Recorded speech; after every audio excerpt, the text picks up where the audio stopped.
Okay. 1, 2, 3, 4, 5. Okay, we have a quorum. I see myself, Nathan, Sean, Maribel Ortiz, Michael Salcetti, and Mary Moriarty on my screen. We're going to get started. The first item on the agenda is to review and approve the minutes from December 14th, 2022. A bit far back, but our last meetings in January were both public meetings where we heard from participants, or applicants, so it's been a while. Mary, thank you for sending out the meeting minutes. I'm going to do my best, Amy. I know the audio can't be great, but my computer isn't working, so I'm just going to make it work. Can you hear me or no? Oh yeah, we can hear you. Okay. It's not your usual dulcet tones, but it's fine. I probably sound a bit robotic. Sorry. Okay, so we're going to get started with reviewing and approving the minutes. Did anyone have any suggestions or anything that they wanted to ask Mary about or see amended in the minutes?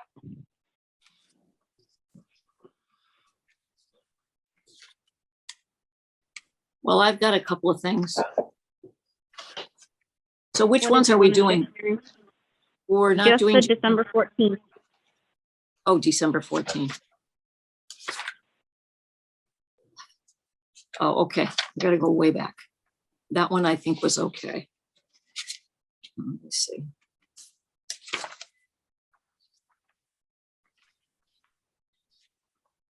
Okay. I don't have them in front of me. So if there were, Mary, I guess there's, no, that's all right. I have changes to the next two, but not to that one. I didn't see any issues in the meeting minutes when I read them over, Mary. Okay. I'd like to make a motion to approve the minutes as written. So moved. Thanks for the second. Second. Thank Out. you. We'll do a roll call vote. Nathan Chung, Yes. Michael Moriarty. Oh, we have a Michael Moriarty. You mean me, Mary Moriarty? Combine the two of you. Michael Falsetti. Yes. A unit. Yes. Mary Moriarty. Yes. Maribel Ortiz. Yes.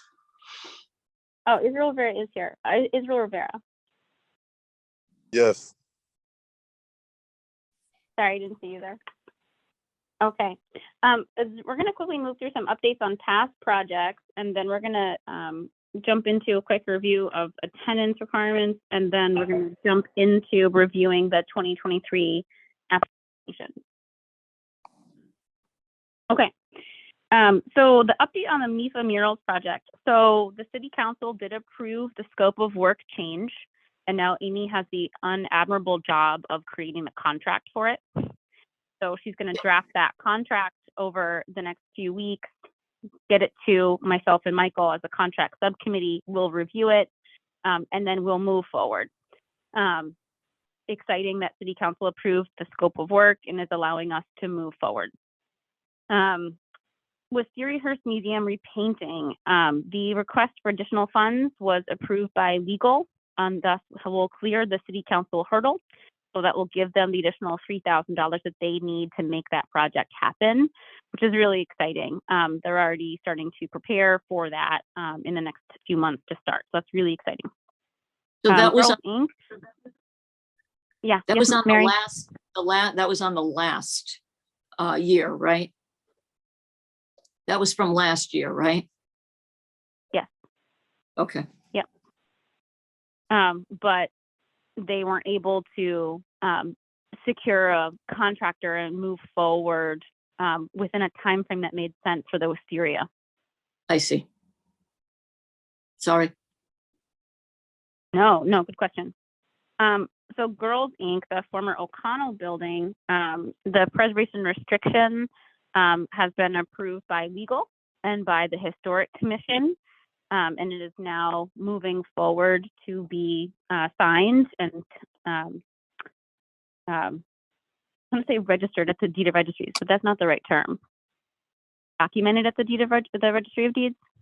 Yes, What's the right verb for that? filed. Filed. Yeah. Recorded. Okay. Recorded. Recorded. Yes. Recorded. Thank you. That was the word I was looking for. Okay. I want to show you something about that building. So give me 1 second. I'm just going to share my screen. Okay. So they sent this by email. Just wanted to make sure that everyone was aware of it. They are doing a event where they are celebrating the building being almost ready to open. They are inviting us and anyone else from the public who wants to attend to see the kind of work that they've been doing in the building on Tuesday, March 7th from 3:30 to 5, an open house style. You can come at any point in that to see the building at 4880 Hamden Street. And the RSVP is right there, Kay Colwell at rosenkvalley.org. And they said they would love to have anyone who wanted to come. Okay. The other thing that I wanted to share is the JFK Memorial. So this is a project, geez, when was this from? 2 years ago? And it's been sort of waiting for the last piece to be finished, which was the signage. And it took the committee a while to get to a place where they had a consensus for what that signage would look like, because they felt really strongly in the way that that memorial was developed and has been maintained over the years in the spirit of its original design. So the St. Patrick's Day Committee has now approved this text and this type of signage. So they are going to purchase a granite block that is going to be placed near the statue with that text. So it looks very handsome. I think they've done they've gone above and beyond in terms of figuring out a really nice way to honor the taxpayers' funding that went into the restoration of the grounds and the memorial. So I just think it looks really great. They did a wonderful job. Okay.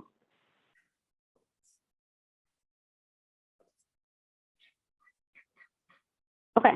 The next piece is the fire department Mack Fire Truck. Amy, do you want to come off mute and just describe the work that's been happening with that? I know a lot's been happening. Sure. And you've been doing a lot of interesting. Sure. Let's see. Yeah, so I've been in touch with Deputy Chief Tom Shea quite frequently. So he's working with a lot of different vendors, because I guess it's a very specialized type of project. So it's 6 different vendors, just to give you an idea. And so what happened is he was searching, I guess, for, reasonably priced tires, 6 tires for the restored truck. And he found a good deal, but it was in Tennessee, this company called Coker Tires, and they expected to be paid up front, which the city doesn't normally do. It's, the city has to have the goods released before payment, but because they've just refused no matter what, even after I talked to them and after someone from purchasing talked to them, they wouldn't accept that. So luckily I worked with the auditor and purchasing, and they agreed to go ahead and issue the check. Not just the purchase order, but the actual check. And it's already been delivered, and the tires have been are either on their way here or, have been issued. So that's taken care of, which is really good.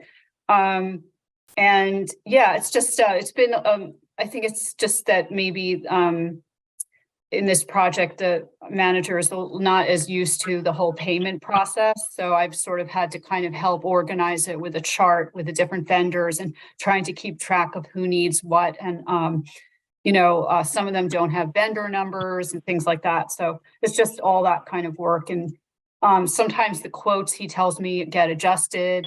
I have to go back and change that, but I'm hoping to hear back from him soon and kind of get that squared away with the rest of the invoices.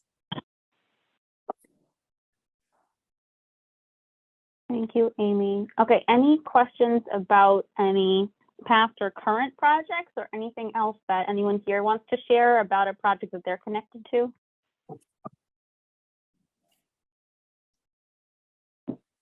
Michael? Amy, regarding the fire truck, do you have a sense when this will all end and it will be in fact housed somewhere in Hoyle? Is there an end point to this, or? Well, they have a deadline, which, and they have time to complete the, the deadline. Okay, It's well, a 3-year period. okay, in terms of, to your knowledge, how far along are they in our story? Is the story half over, or do we still have, how much, to your knowledge, given all the vendors involved and the complexity apparently of this, any idea, are we halfway there to completion, to your knowledge? The time, Let me see if I can find their last report on let's see if I can find their quarterly report on this. Looking right now. Okay. So in their last report, they have expended 38,430, and at this point, I think it would be about 4,000 more than that because of the tires. So that's probably puts them above 35% through the project. I'm, guessing maybe 40% through. So close to halfway. So, and they said the vehicle is disassembled, replacement parts are fabricated, power washed, steam cleaned, sandblasting is about 50% complete. And the estimated project completion, he had put June 15, 2022, but I think he must have meant 2023. Because. no, that's fine. That's fine. Thank you. You're welcome. Any other questions or anything else about a current or past project? I like your tartan, City Councilor Rivera. Thank you. Just got home. I'm sorry I was off. I was on the road. Okay, so we're going to move to the next quick agenda item, which is just review of attendance and on-screen requirements for CPA members. I think I'm just going to keep asking and pushing folks to be on screen as much as possible. I certainly know I'm not comfortable as chair having a meeting if we don't have at least 5 on-screen members for quorum, right? So I just want to name that and make sure that that's clear. I think, I totally get the Zoom piece, right? But I also think it's okay to sometimes get late to a meeting, but that's okay too, right? I know that life happens, so I just want to name that out loud for people. And the attendance piece, so Mary, thank you. Secretary extraordinaire, thank you, has made this great chart where we can look at attendance requirements, and she's been taking attendance from the last year of meetings and is doing so forwards. And when we did that audit, we discovered that we had some members that were not in compliance, right, of sort of the requirements by our rules, right, that govern our body. So I just wanted to share that. It's Article 9 of our bylaws. Say committee members are expected to be present at and participate in committee meetings. Any member who is absent from 3 or more consecutive regular meetings or all of the meetings held during 4 calendar months.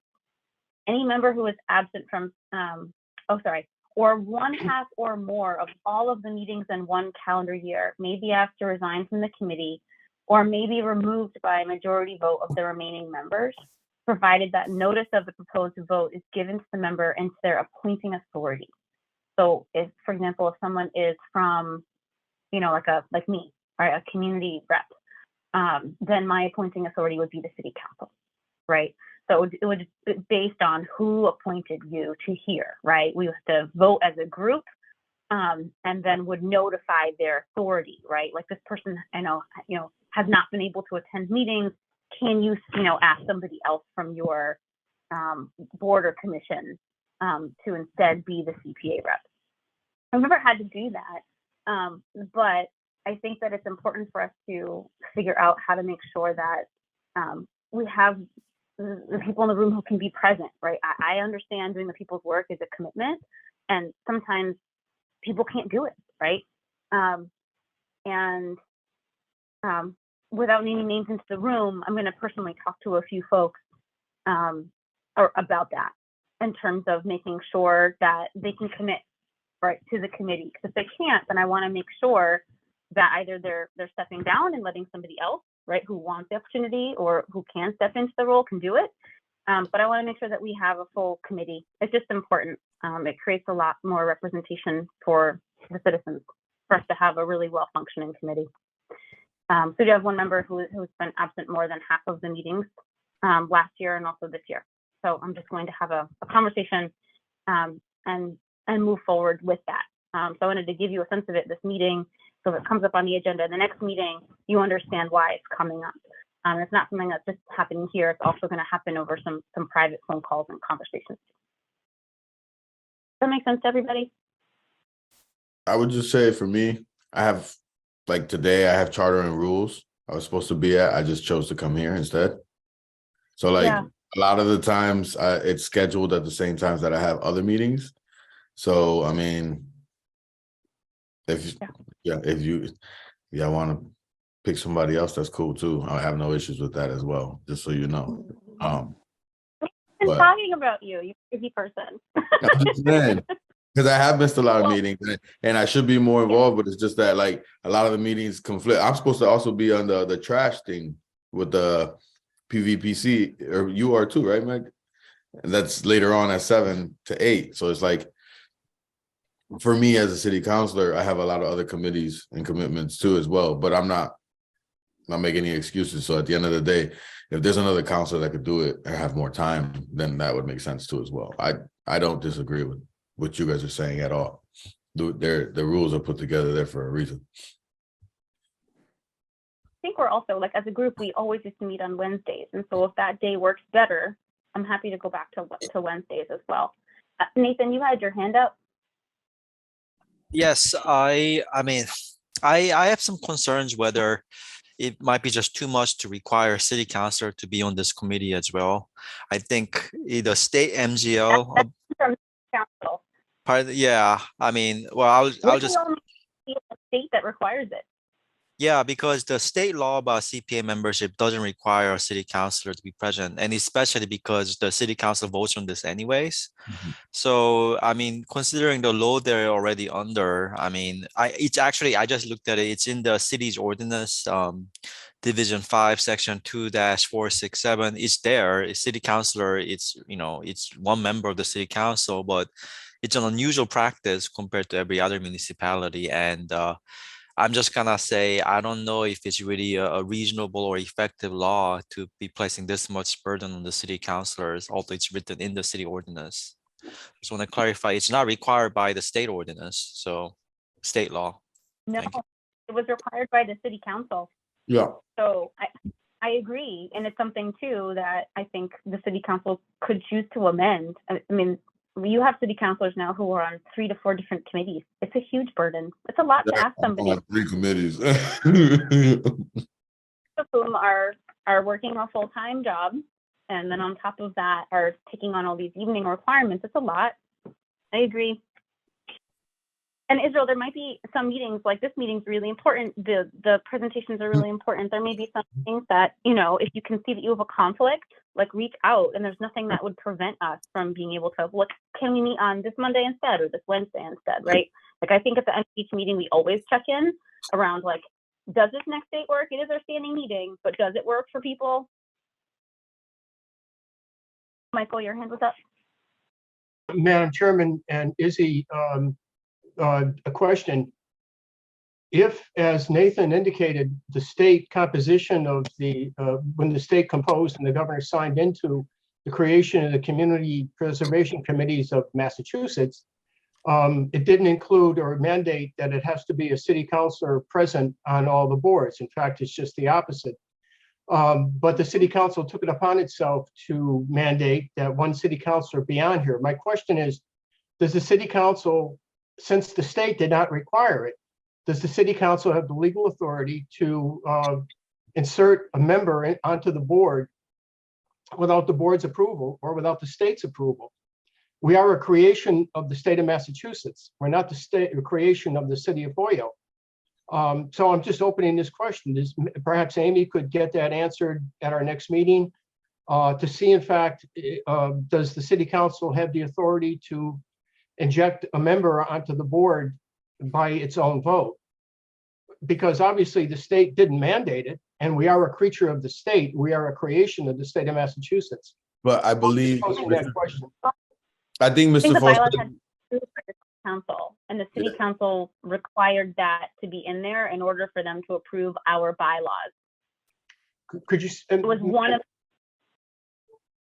one of the city council stipulations in approving our bylaws that they wanted to have their own member on No, the that, CPC. no, that's fine. No problem. Is it legal for them to do it? That's my question. I think Is so. there I legal think authority to do it. I think what the answer would be, and this is just according to my experience with regards to when I had to resign from my position, where at state law it said that I could literally work for the school and just not collect a salary from the city council, and I could hold the position. But because Kevin and the council at the time created a law that fall under the state guidelines, but it just made it a little stricter. Apparently the city can make some rules that are a little stricter. They can't supersede the state, but they can make things a little stricter. And I mean, we could check in with legal, but I think that might be the reason why they were able to do it legally. But you're right. I'm with you, Mr. Falsetti. I don't see why. I get why they do it, and they've done it because that's just how they are, right? They're upset that we don't have somebody on the planning board. but at the end of the day, if you guys want to move in that direction, I'm with you. I have no issues. I have no qualms with that. I'll try to back you up in however way possible with that, because I agree with the true intention of the committee, it being a committee upon itself, similar to other committees that are there.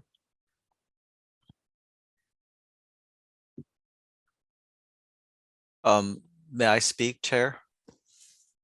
Yes.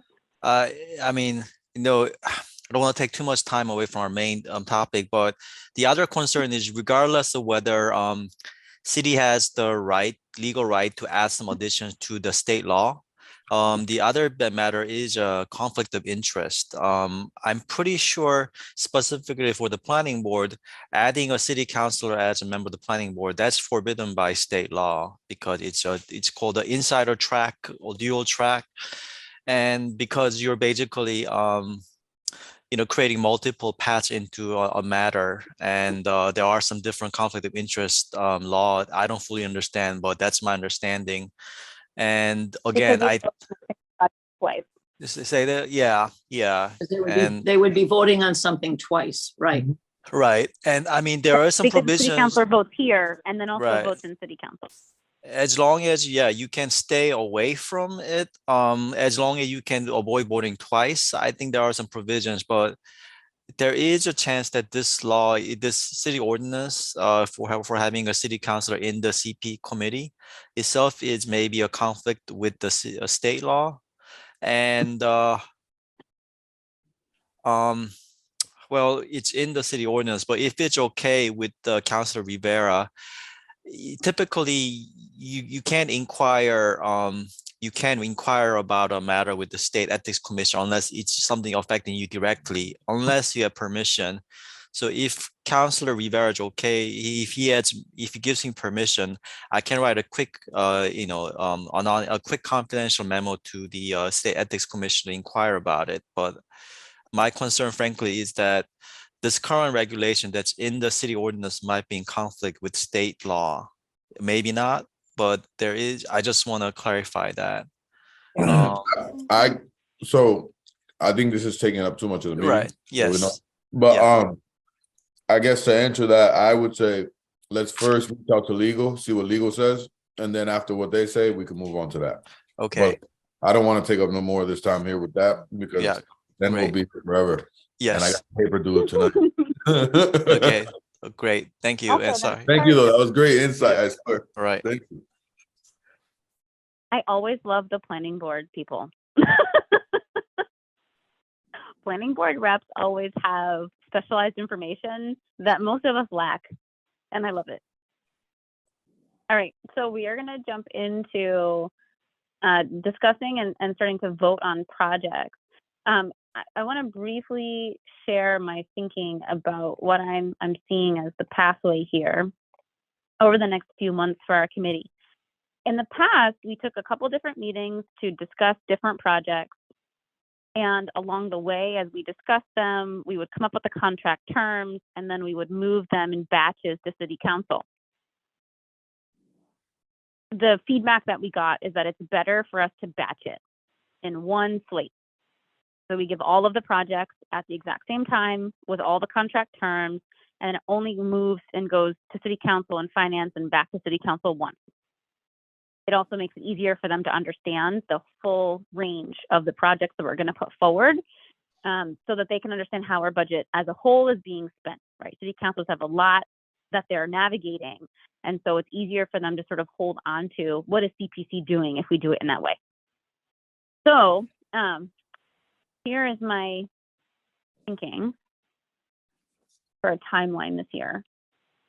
The goal would be in February, approving the slate of 2023 projects and naming the contract terms. One piece that helps us to do that more efficiently now is that we have standard contract terms, and Amy has, looked at all of them ahead of time and has drafted those. And tonight, when we're looking at projects, if we are going to name slight shifts to contract terms, we can do that from what is standard. Makes it a lot more efficient, helps us to move faster. In March, we'll be able to present the projects to City Council when Amy creates a write-up about them, and Izzy can put it forward as an order. Hopefully that moves quickly to Finance and then back to City Council for a vote, so that by April, we can be developing and executing contracts. That can take some time, right? We start the project, the process in April, and the goal is to have them all done before the end of the fiscal year, because of course contracts are initially developed by Amy and then are shared with the applicant and also with the subcommittee who looks at contracts, and also sometimes legal if we have specific issues that we want to resolve and make sure that we are on the same page on, and then get moved forward in the sign now system.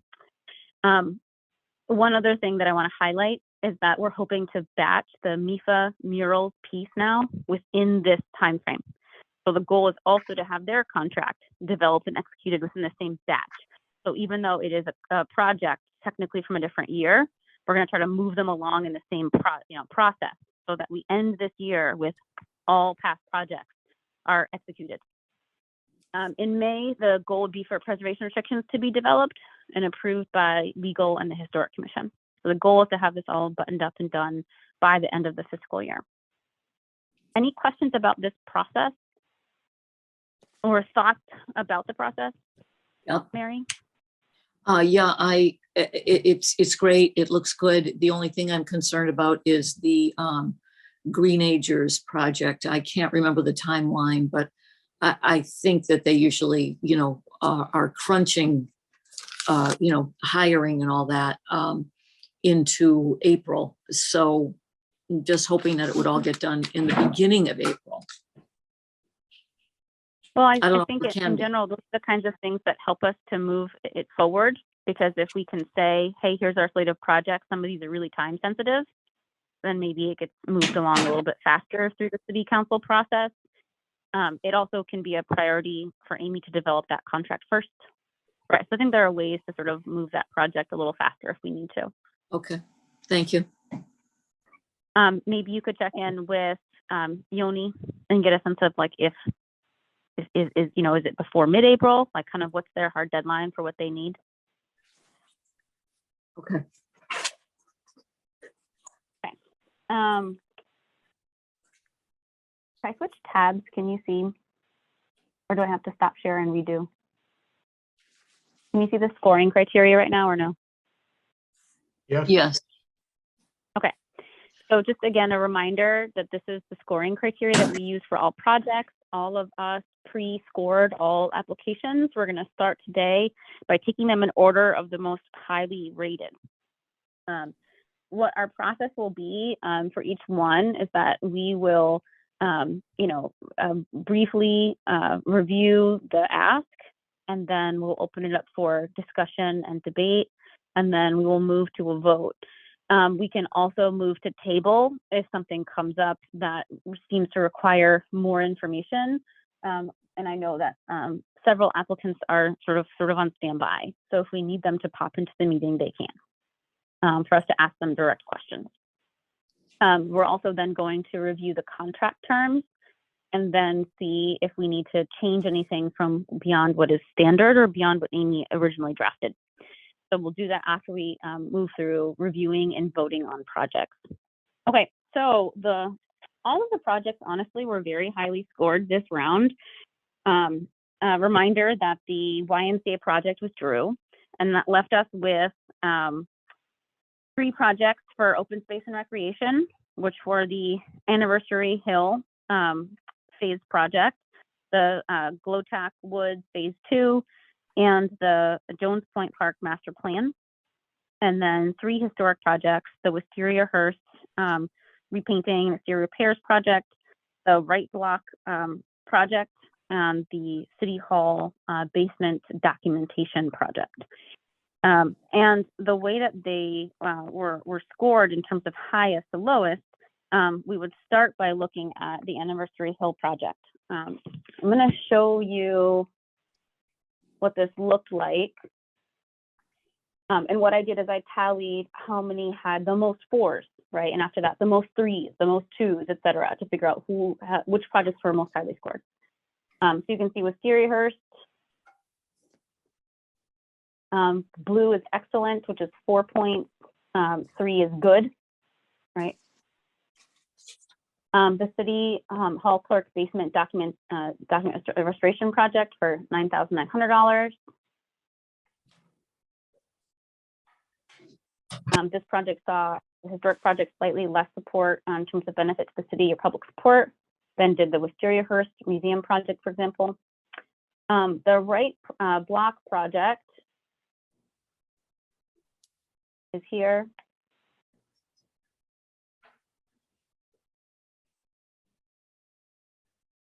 The Jones Point Park project for their master plan.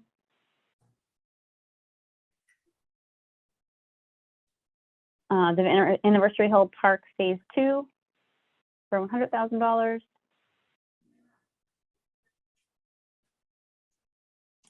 And then Glowtack Woods for trail improvements in a Phase 2 for what we did last time around. One piece that I will say for the Right Block project is certainly in the survey, the way that it existed, I actually don't know if I pre-pulled that up. Let me pull it up.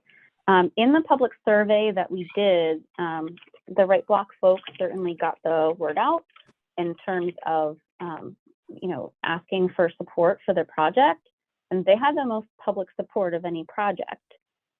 Let me grab that. Okay. So in this screen, you can see that 87% of the folks that responded out of 151 supported the Right Block project. It was the most folks who came on to support a project, and other projects had a real range, right? I will say that, for example, the 33% supporting Wistariahurst does not mean that 70% disagreed with it. It means that of the total folks who came on, right, some folks only gave support to one project, right? They only voted on one. Some folks, because one of the options, and this is something I'd like to change about the survey next year, one of the options was, I don't know enough about this project to form an opinion. And if that's the case, I'd almost rather just tell them, don't vote, unless you have enough information to vote on a project, because it throws it off and it makes it look like less people support it, right? Does that make sense? So for Wistariahurst, like, 34% of people said that they really give strong support, right? 20% said, yeah, of course I support it.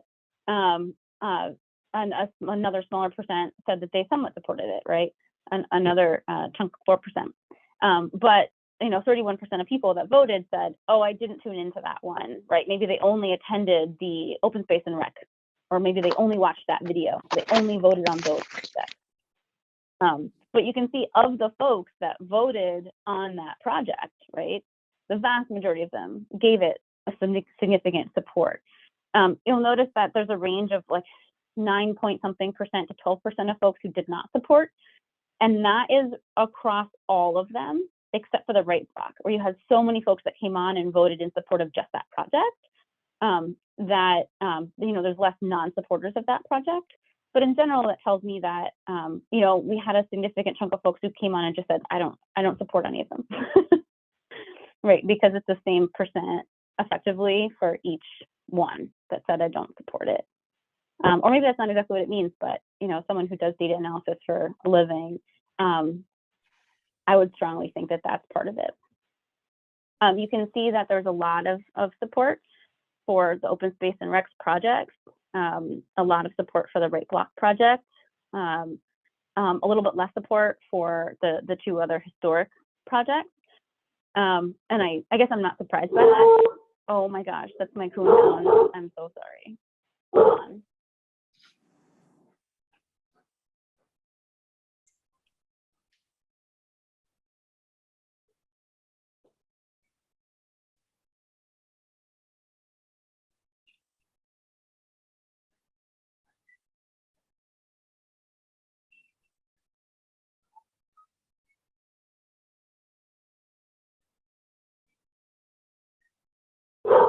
My apologies. Feet howls and also barks. Okay. So that gives you a sense of where we're at in terms of the public support survey.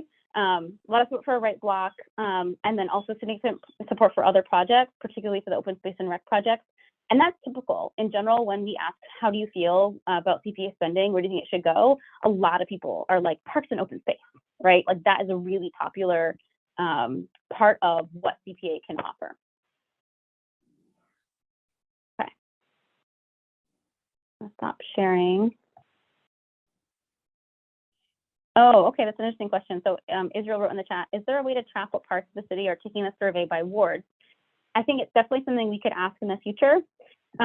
We could ask, what ward are you from, in like a checkmark box, and ask people. And I think most people know what ward they're in. Some people may not. We could give a link to like, here's a ward map, or we could give a link to the website that you go on to figure out your polling place, right? Or you put in your address and it spits out what ward you're at. Like that'd be a way of doing it.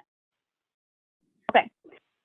So we're going to begin by taking them in order of the most highly scoring down, although the difference in the most highly scoring and the least scoring was a matter of degrees.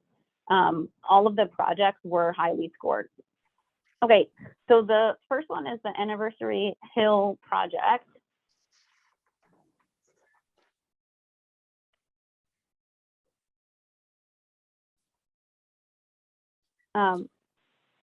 Amy, do you have the brief description anywhere? I was looking to read it. I mean, I can of course go up by memory, but I guess I could just read what Of you the have in the Anniversary Hill project? Yeah, I could look that up. Let's see. Oh, yeah. You want me to read it? Yeah, the phase 2, that one.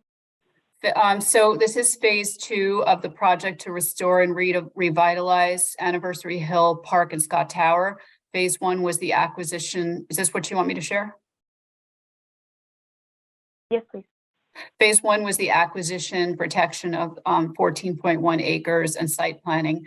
Phase 2 will use the preliminary site concepts to budget and apply for grants for full landscape design, engineering, construction, improving the access roads, adding parking, ADA accessibility, trail work, landscaping, picnic areas, and new structures. Although he might have changed some of that. Let me see, I'm just looking back at my notes. I don't think that access roads will be part of it. Let's see, hold on. I'd have to open the underneath final the source- application. That was a summary, but I can look at the actual application. Oh, no, that would be what basically what I read, I think. Let me see. I know he found an additional source of funding for the access road. Right, I think that's right. Okay. I would love to hear where the committee is standing on this project, what you're thinking about it, if you're in support of it, why, and if you have any concerns or questions about it.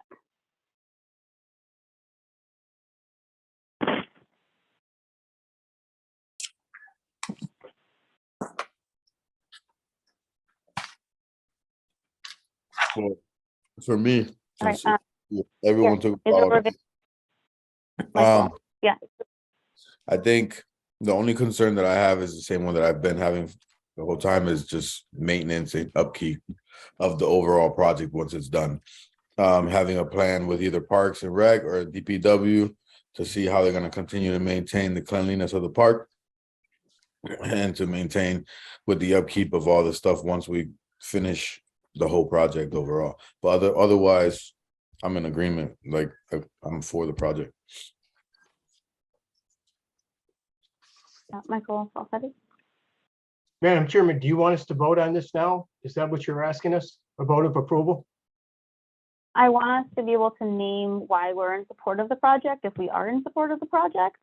And then we will move to a vote once we're done with discussion.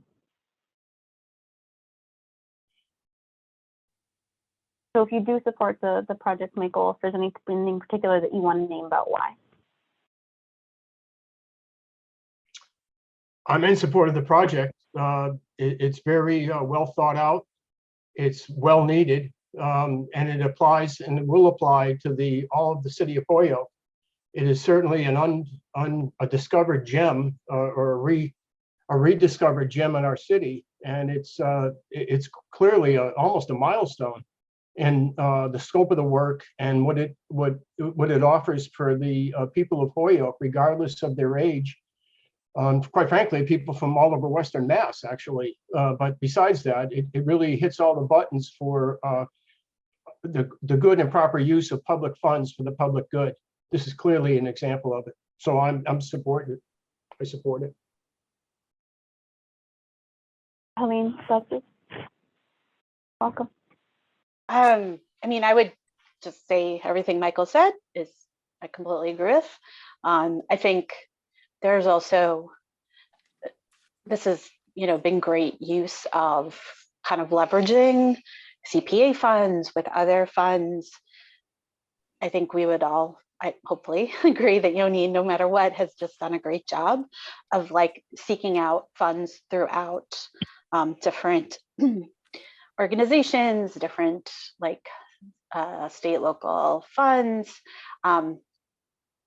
and then also the CPA, and then all of those, that what CPA can put in is kind of accompanied and shows the city's interest and the city's investment, and then that means more funds come in from other sources. So I would name that as one of the pros, is just like how this, at every step, Yoni has been able to kind of leverage that, and that he has been very organized and thoughtful as he's moved through and has made changes to the project as they've come up, but has like sort of not let that anything derail it. And so, just the organization of it has been so great, and it's an incredible resource, and I'm looking forward to, to this moving on. So everything Michael said, plus the leveraging of other outside financial resources. Mm-hmm. I remember being at one of the very first CPA events at the Senior Center when they were initially trying to create the priorities in the preservation plan that was made in 2018, and Scott's Tower came up again and again.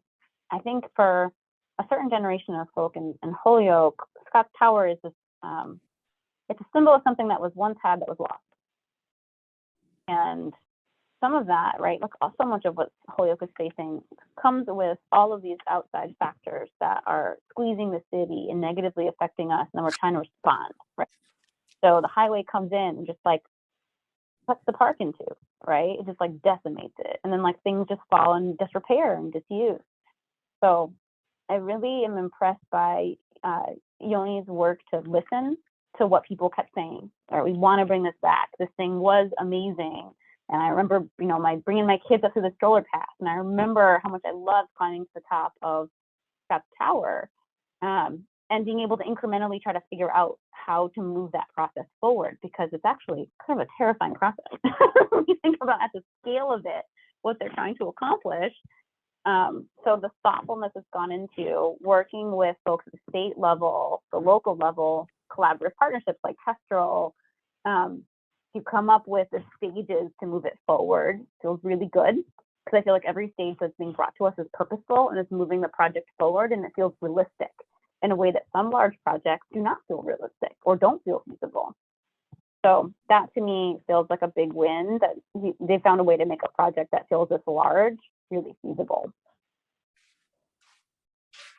Does anyone else want to favor of the project? I'd like to move that we approve the $100,000 that for the Anniversary Hill project. Thank you for the motion. Do I have a second? Second,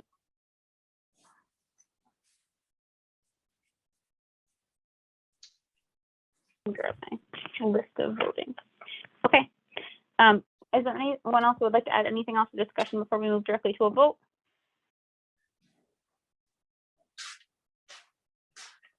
All right. We'll go in order. All right. Helene? Yes, I would like to do that.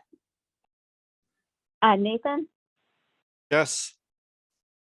Michael Paulsteady? yes. Mary Moriarty? Yes, Mabel Ortiz? Yes. Israel Rivera? Yes. And Meg McGrath Smith, yes. All right. Okay, we're going to move to the Blau Tack Trail improvements. Amy, would you mind reading what it says as the application blurb? Are you talking about my summary of each project? Yep, just like you did for the previous one. Okay, let me just see if I can find that right now.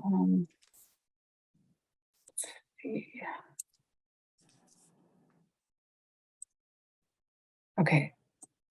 Okay, so we're talking about Blowtech, right? Yes. Okay.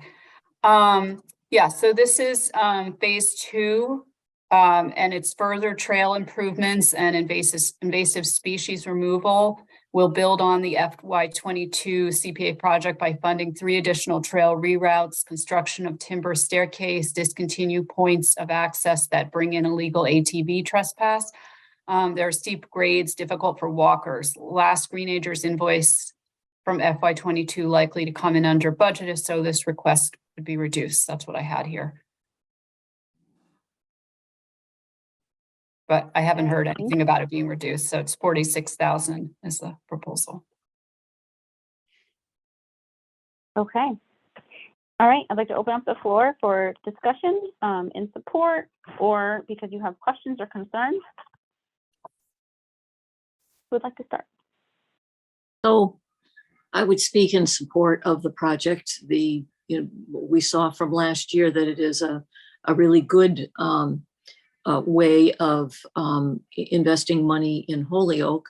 It gets some improvements on an area, and it also employs Holyoke youth.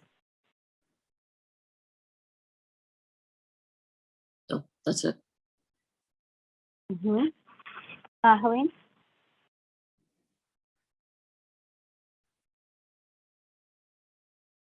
Sorry, that my mute button.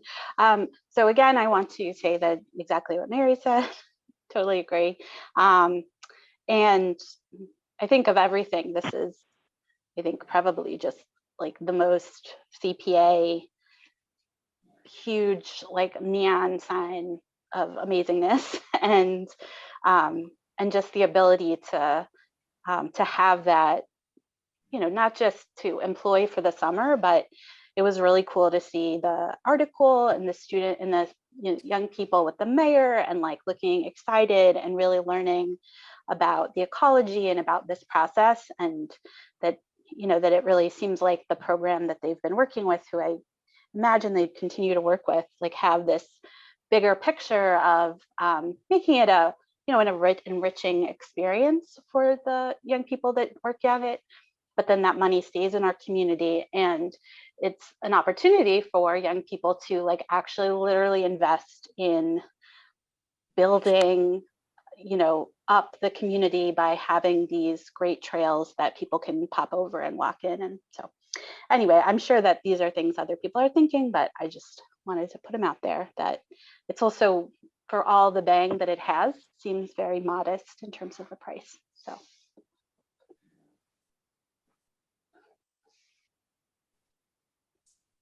Michael? Echoing what Helene and Mary said, like all these projects, basically improves the quality of life for the citizens, and for small dollars rolled up to the quality of life and the quality of the project, we're doing okay. And it's just another project like, for a smaller scale, certainly, is Scott's Tower, but it adds to the quality of life for the citizens of Holyoke by using their tax dollars to improve their quality of life. And this is once, like all of them, this is one of those. So it's a home run. I mean, as far as I'm concerned, I definitely approve it. Do I have a motion in support of the $46,000 for the Glautic Phase 2 project? So moved. Do I have a And second? Second. Okay, any further debate or discussion? Okay, we'll move to a roll call vote. Helene Busby, Yes. Nathan Chung, Yes. Michael Falsetti, Yes. Mary Moriarty, Yes. Maribel Ortiz, Yes. Israel Rivera, Yes. and Mike McGrath-Smith. Yes. Okay, I'm gonna just pause us there for a quick second and show us where that puts us at for our budget for the year. Okay, so funding remains. We had a total of 88,541.27. If we deduct funding for those two projects from that, it means we've recommended $146,000. It means we have $737,000 and change remaining. Okay, and we're going to continue. We're going to move next to the third highest scoring project, which is Wistariahurst. Okay. Do you want me to jump in with that? Yes, please. Okay, I thought you wanted to go through all the open space projects first. You want to go to Wistariahurst? I'm going at them in the order in which they were most highly rated. Oh, I see. Okay. Yeah, jumping around a bit. Okay, that's fine. All right, I'll just look at that now.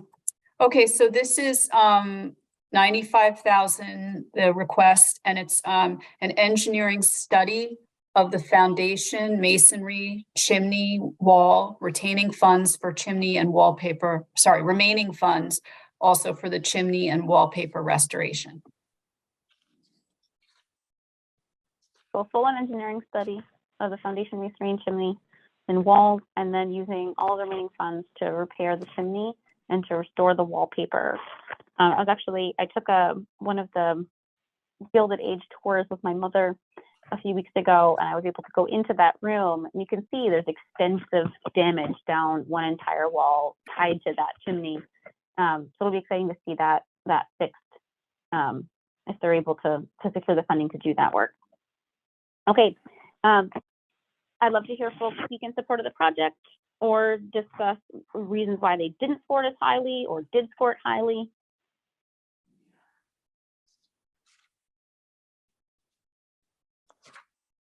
Well, I'm in support of the project. Oh, I'm sorry. Oh. No. No, go ahead. No, Michael had his hand up. Go ahead. Well, no, Mary, I'll just be brief. I'm in support of the project. As we all know, maintenance problems don't cure themselves. And this building is quite beautiful and quite magnificent, and it is quite a jewel and quite a building to have for the city. And it offers a unique opportunity for folks to experience various talks and events that are held there. And time is not on our side. The maintenance problems get worse; they don't get better. So this is needed, certainly, and it is historic. It's needed, and it's one of those things you have to do. I don't know, every 50 years. I mean, to look at a building of historic significance like Wisteria and to do an engineering study and to make sure things aren't occurring unforeseen that only engineer or an engineering study can reveal. So I'm in favor of this and everything that goes along with it. It's needed. The building stands unique, like many of our buildings, and it's worth saving. Thank you. Mary? Well, I'm just more of the same, totally in agreement with the fact that it needs to be done. You know, when the city acquired Wistariahurst, it was before the day when you acquired a gift from a family, the family would have to promise some help in maintaining it. And so everything, you know, everything completely falls on the city. And it's really not a priority for the city. I mean, the city has so many other, you know, problems to solve. So therefore, you know, the business of maintaining something so precious gets put on the bottom of the list. So this is a perfect example of what CPA was set up to do. And then, you know, it is in terms of the serving the community as a whole. Yes, it was the you know, a gentrified, you know, a symbol of gentrification and of capitalism, you know, where, you know, one family had a lot of resources and, you know, and the city was, you know, a poor city. And so the interest you might think would not be in going to see Wistariahurst, but they are, the people there, you know, Megan Seiler and the staff are constantly trying to bring the museum to the people in so many different ways. And, you know, with the things that they curate and, you know, just their different programs. So it would definitely benefit all of the people of Holyoke. So that's it. I also appreciated that they were able to put a lot of their own, you know, money into it through their own fundraising.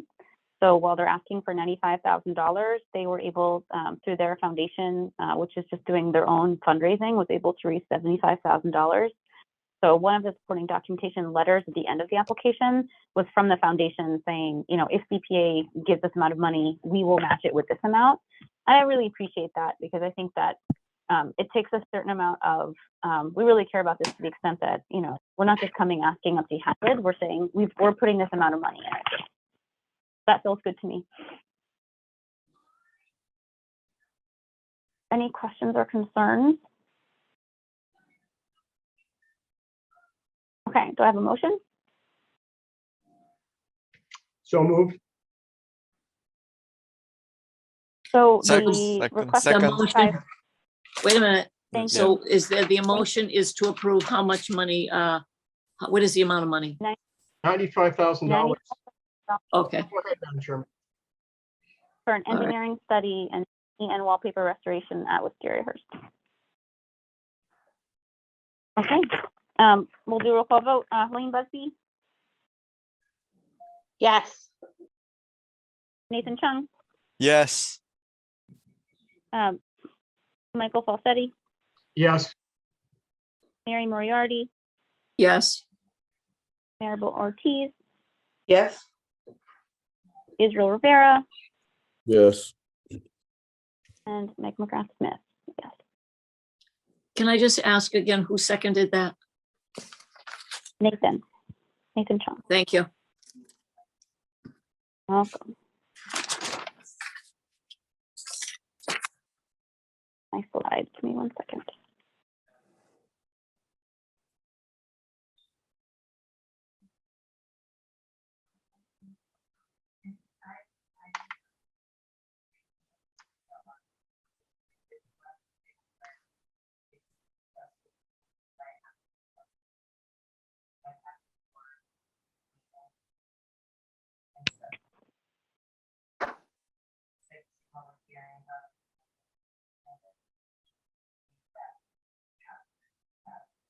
Okay. So that means that we've recommended $287,000. We have 142,000 and 741 remaining. Okay, so the next highest scoring project and the project with the most public support from the survey is the Right Block project.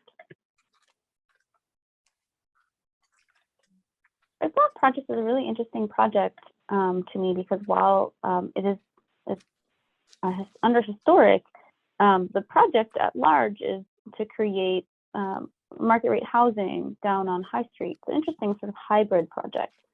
Although it falls for us not under affordable housing, it falls instead under historic preservation because of the work that they are doing and because it's going to be market rate apartments. Amy, would you mind giving the overview Sure. from the application? Sure. So this project is they're asking for 250,000 is the request, and it's for the restoration of windows, brickwork, exterior cladding, parapet flashing, etc.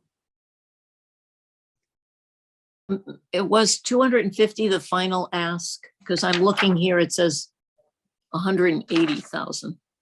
What was the final ask? 180 Oh. was in the eligibility applications, and then Oh, okay. when they secure multiple invoices, they discovered that it was Okay. going to be much more expensive. That's what they presented in the public meeting. So the final ask was Okay. 250. All right. Thank you. Okay, I'll open the floor. Madam Chair, Mhm. I have to step out of this one because I have a conflict of interest, as I disclosed earlier. I'm a micro investor in one of the businesses occupying the property. So yeah, I'm just gonna turn off my camera and stay away out of the discussion. But if Okay, I'm thank you. allowed, I can make, if I'm allowed, I guess I understand I can make a public comment as a general member of the public. Mhm. Thank you.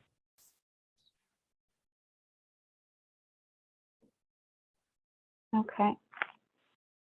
I'll open the floor for those who are in support of the project. Any questions, any concerns?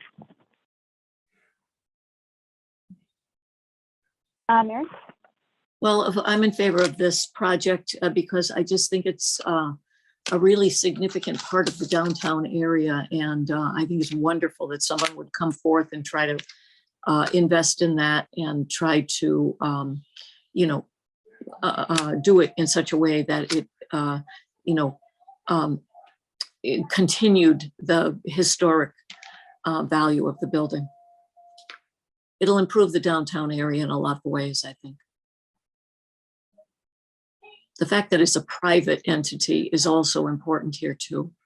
Most of the rest of the projects are all public, and I think that it's a good thing that a private party or private entity was able to be eligible. That's it. Michael?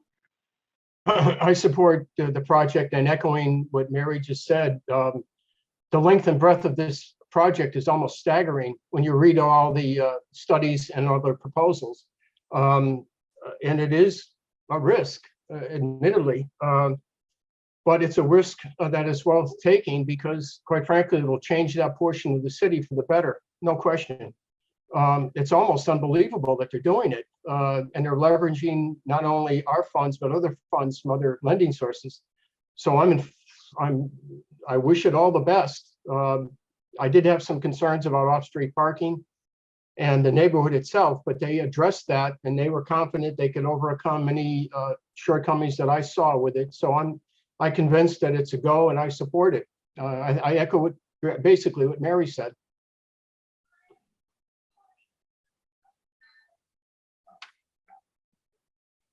I was just going back over the presentation slide deck that we received, and the total cost of all of the work just for the historical windows and the masonry restoration is slated to be $426,000, and the total CPAC ask is $250,000. So even within just that small piece of the project, they're asking for 58% of the cost.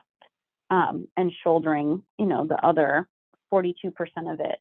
And I know that that is a much smaller part of the overall project, which is going to stretch into the millions of dollars. Helene, Busby? As opposed to the other Helene. Yeah, no, it's interesting. I felt like the presentation was very good, and it was about as good as any kind of private historical restoration type of proposal we've gotten. And I like all of the other funding sources. I mean, just the investment of them to do this right is exciting, and does seem to be, in terms of the historic preservation aspect of CPA, really in that spirit. And I am also, I think I hadn't rated it as well as like community support, but hearing now about the fact that they really mobilized and reached out and made that effort in the community to like show up, and I think that's cool to really engage this process as much as possible. So those are the positives. There was something though, like I just wanted to kind of mention, just to sort of have on the record, because I will support it. But Izzy had, if it's okay, Izzy, to put you on the spot, but you had raised the issue previously about, having it just be market rate housing and the gentrification aspect. And one of the things that they responded with was that the city had sort of asked, I'm not sure, I assume economic development had asked them to kind of focus on maybe some more market rate housing, so that there could be more of a mixed housing situation downtown, which, has certainly in some places, many places, led to gentrification without a lot of guardrails in place. So I've just been thinking since that talk about our role in that aspect of things, like gentrification, and those debates about what should be done and how it should be done. And I guess I would be really interested in not having that conversation now, but as something that we think about. And I felt that their answer was thoughtful, which is that they had sort of gone to the city about that, and that had been the feedback they got. And so, and they're not looking for this obviously as affordable housing. There's still that money towards those projects when they come up again. But but we are, by giving money to one entity that changes the dynamic and potentially puts up rent, we are kind of putting a thumb on the scale of that. And so I just sort of wanted to kind of just name that for this as an issue to think about in the future, if we want to think about it more deeply. I think this particular project, they just did a really good job. And if I look at the CPA requirements for this kind of historical preservation, it really seems to fit. So I would support it, but just kind of as we're discussing, it's been something I've been thinking about. And to the degree to which we make policy through these choices, how we feel about that and what that means. And I don't have an answer for it, but it's something that was raised for me through that discussion about this particular project.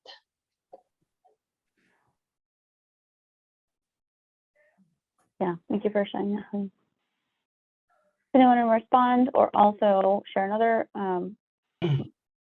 component in support or another concern? So I guess I'm going to vote for the project too as well.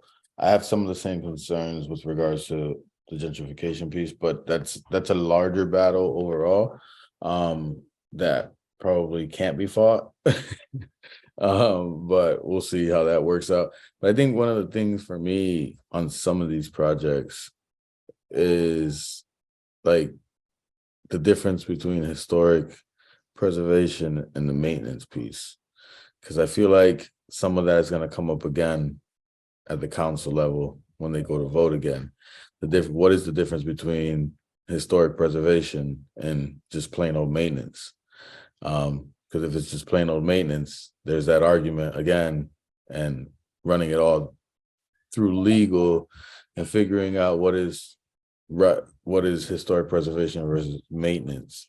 I think that's one of the main important things for us to think about when we're voting for these projects and supporting them, just because, like I said, I'll support them and I'll fight for them at the council level. But at the end of the day, if they're able to find a loophole to say that it's more maintenance than actual historic preservation, then we end up like at the situation we had with Girls Inc.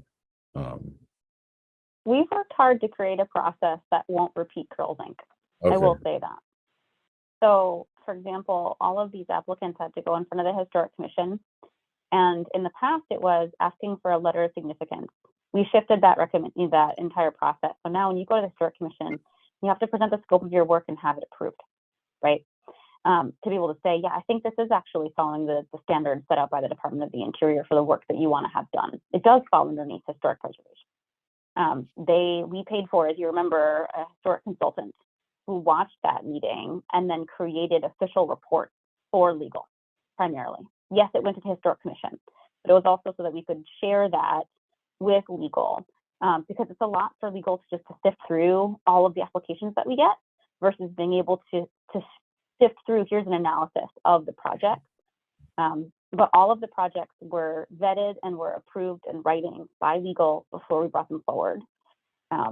Or we went to applicants and shared concerns, right? And got to a place where it was fixed prior to us voting on it. So at this point, I don't see any issues coming up because legal has pre-approved the work. And yeah, then we should be all set then. That was the only thing for me, is just hearing parts, like certain pieces where it's like we're maintaining and maintenance. And I'm just like, I'm hearing like, if we're going to talk this at the council level, we can't use those words because people are going to be jumping on it quick. To maintain a historic resource that's in the public lexicon. People don't use the terms rehabilitate or preserve. Those are just not words people use. They use the word maintain, right? So part of it is, yes, like there's sort of a layman's, vocabulary, that then runs us afoul of like, wait, are we saying it's maintenance? No, we're not saying it's maintenance. By a legal definition, it's restoration or it's preservation or it's rehabilitation. But those, again, to your point, they're just not the terms that like normal people use, right? Or they use them interchangeably in a way that like they don't understand there's a legal ramification to those words. Yeah. Okay. Mary, I see your hands up, Amy, and then Helene. Amy was first. Oh, okay. Go ahead, Amy. Oh, thanks. I just want to second what Meg said, and actually, Izzy, I had the same concern. So I actually asked, the applicant more questions because I wanted to kind of preempt that issue from coming up. And then I really got in touch with Attorney Degnan and like called the project to her attention. And she said that she looked it over carefully with the engineering study and said that because I specifically said, I really don't want them to have to come back to you later. And so she did get back to me on that. So that's good that we have that information. That works. That's perfect. And I think we could even mention that in the proposal, mention that Attorney Degnan has reviewed this and said that it's eligible. What was that, Meg? I think we should do that at the top of all of them. Yeah. All the historic ones. Mm-hmm. Yeah. Okay, Mary, and then Helene. Okay, so it just same thing as you two have just said. And as a reminder that, yes, absolutely, that the legal department was involved in the wording of every single bit of this project. And so they've examined it up and down as to what is maintenance, routine, and what is historic restoration. So, and then I was going to make a motion, but I will let Helene go. I'm done. Helene. Sorry.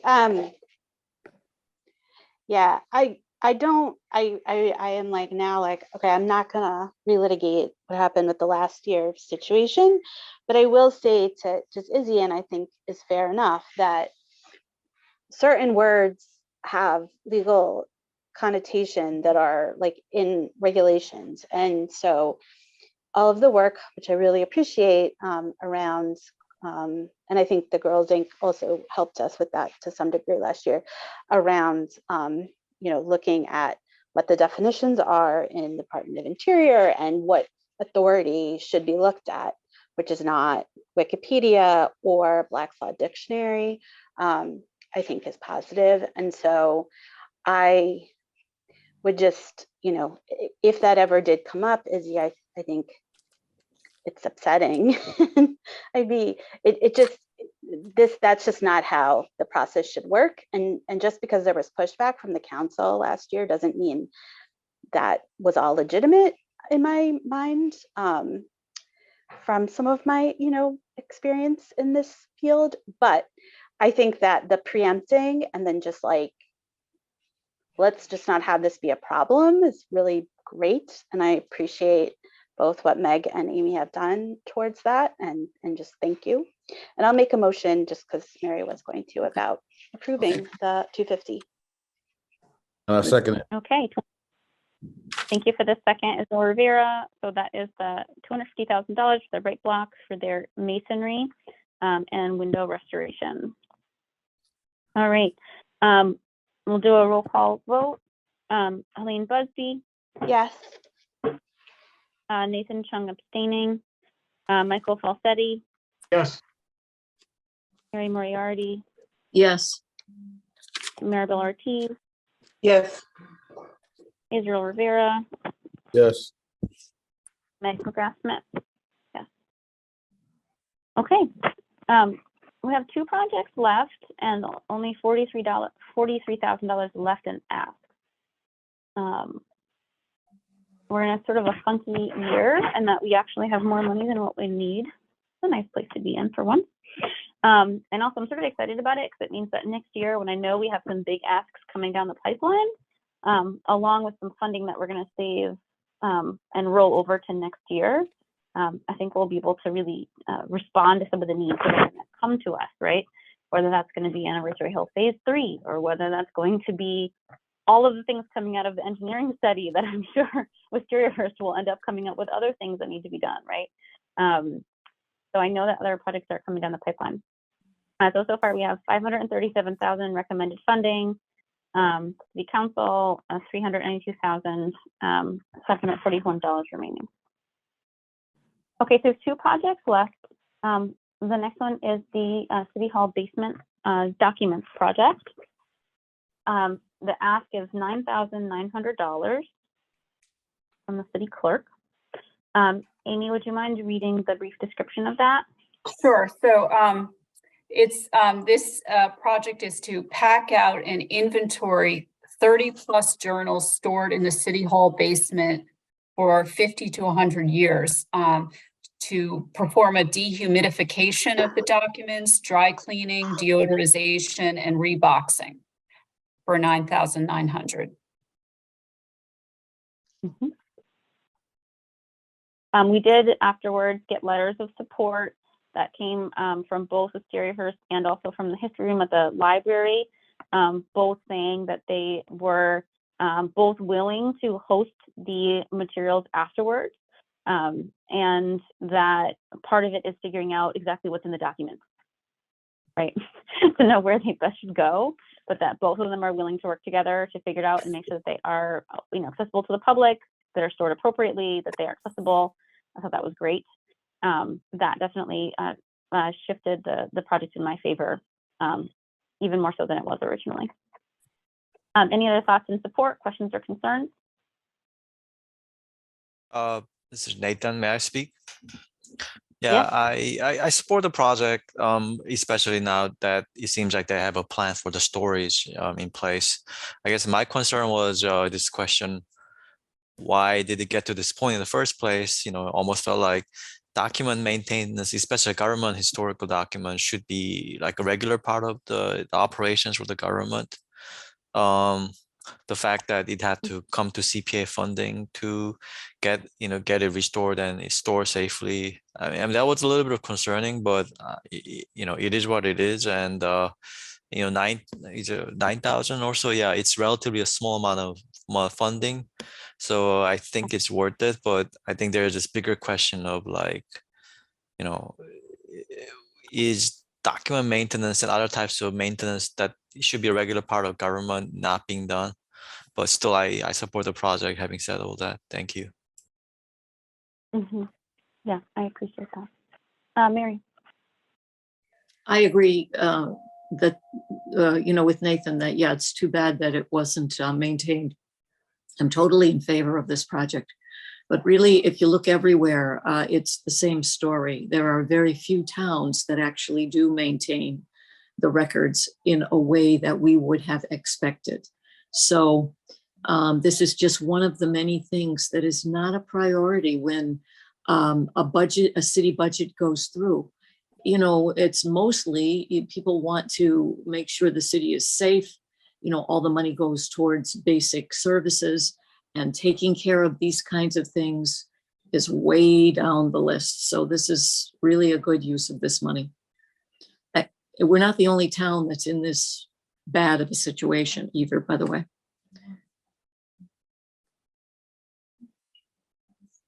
So, Do I have a thank you. motion? So moved. So Second, $9,000 from Michael Falsetti with a second from Sung for the restoration of the City Hall basement documents. Madam Chair, Yes, Madam Chair, was it $9,800? $9,900. 9,900. Mhm. All right. Helene Busby, Yes. Nathan Chung, yes. Michael Falsetti, Yes. Mary Moriarty, Yes, Maribel Ortiz, Yes. Israel Rivera, Yes. and Meg McGrath Smith. Yes. Okay, we're gonna move to our last one, and that's the Domes Point Park Master Plan with one slight amendment to it. So I spoke with Tom Reynolds today from Parks and Rec, and there's one outstanding piece financially to this, which is that they have been waiting for a quote on the full price of a boundary survey. And the original ask was $30,000, with $25,000 is what they have an invoice for the work for the master plan.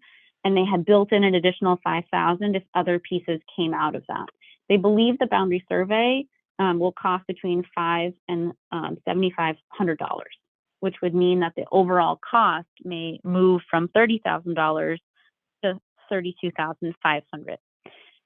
So they requested that we increase the ask to $32,500 so that they can include the boundary survey into the master plan.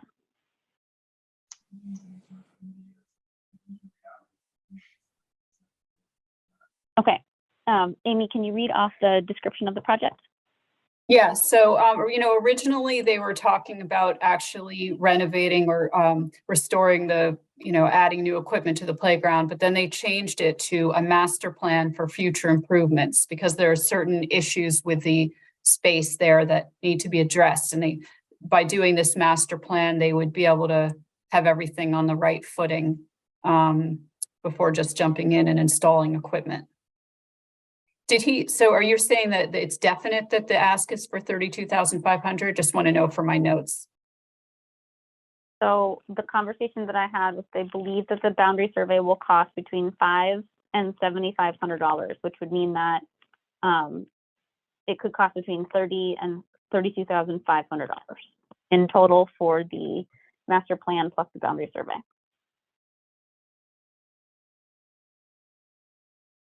Okay, so then the vote today would probably be for the maximum if that's what's needed, right? Isn't the language like up to we've done? Yeah, so you would say like up to $32,500. Okay, questions, concerns, and statements of support.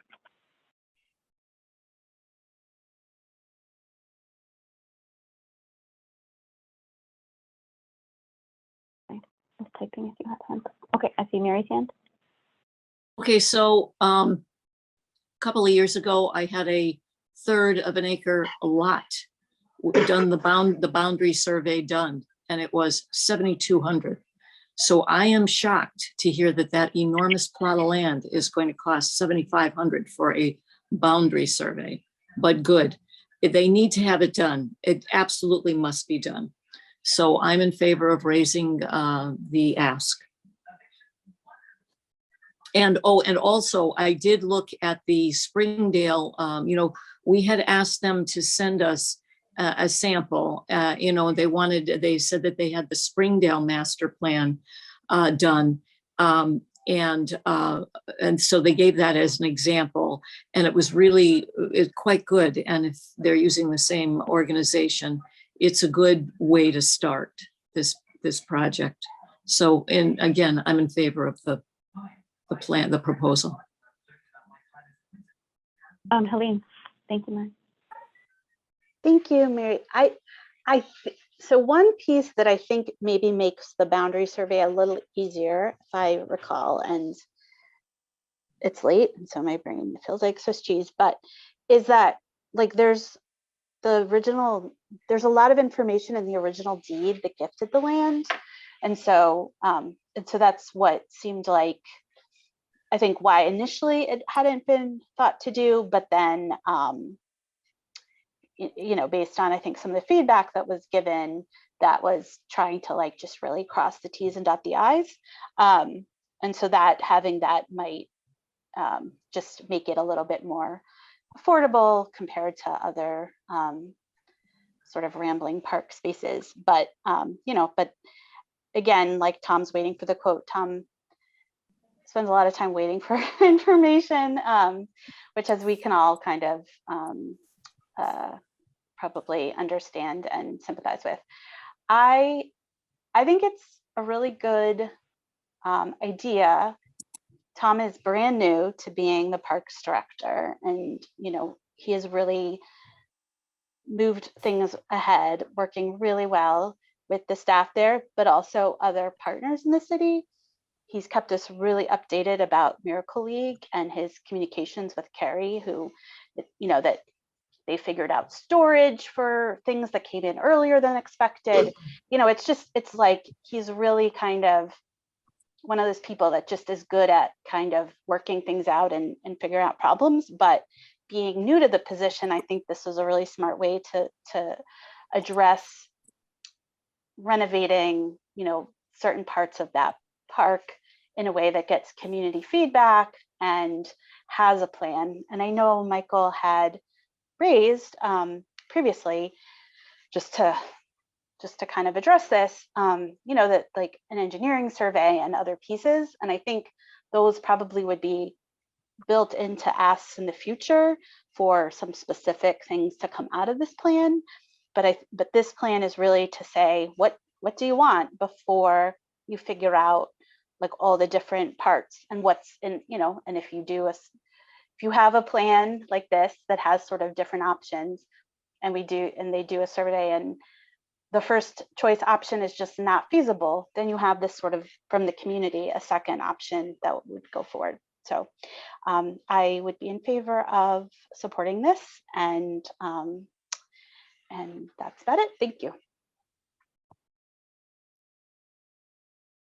My kids and I frequently use Jones Point Park down at the playground. And as much as I was excited about just replacing a structure that at this point is dilapidated and the stairs are unsafe and taped off, it'd be great to have a new playground there. The immediate kind of, oh, look, now there's a new playground excitement. But I'm actually more excited about the idea there being a really nicely designed park. And thinking about some of those wider structural issues that our parks often struggle with, even things like parking, which seem really basic, but most of our parks don't have parking, right? So really thinking through, like, we have this huge wide open space. We don't even quite know where the boundaries are. So really figuring out what that space could be used for is really exciting, especially because the city has a lot of parks. And so maybe some of them are, sort of specialized, right? Maybe one is way more geared towards a certain kind of sport or a certain kind of, unique feature that other parks don't have. So I'm really excited for that, and excited for the amount of community engagement that I think will be really possible through this process. I love the idea that they're building in the public meetings. and reaching out and doing a survey. I think that stuff will be really, really good just for community engagement. Mary, do you have your hand up? Do you want to? I do. I do. I just remembered that we did ask them to include members of the historic groups in Holyoke. And I don't know if that, how do we get that written into the thing? So that can be one of the stipulations that we have, right? Okay. For example, we can say, contingent on, we want to make Okay. sure that they're a member of the, it did actually come up in one of the comments in the public survey. Someone said, like, really make sure that if, something has a historic connection, find a way to weave that into the through signage or through something else, because we have a lot of parks that maybe people don't know the background of, but there is a real historic connection there. Israel, your hand's up.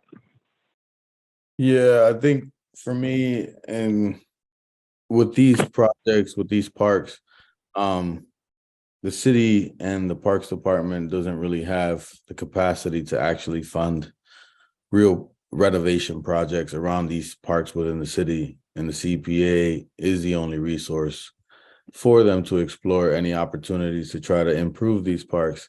For me, I really truly believe that all the communities should have parks that are up to date or upgraded, so that the kids throughout the whole city of Holyoke can actually enjoy parks that are near their homes, that are up to date and upgraded to the best of the extent, especially when it's taxpayer dollars going to this, right?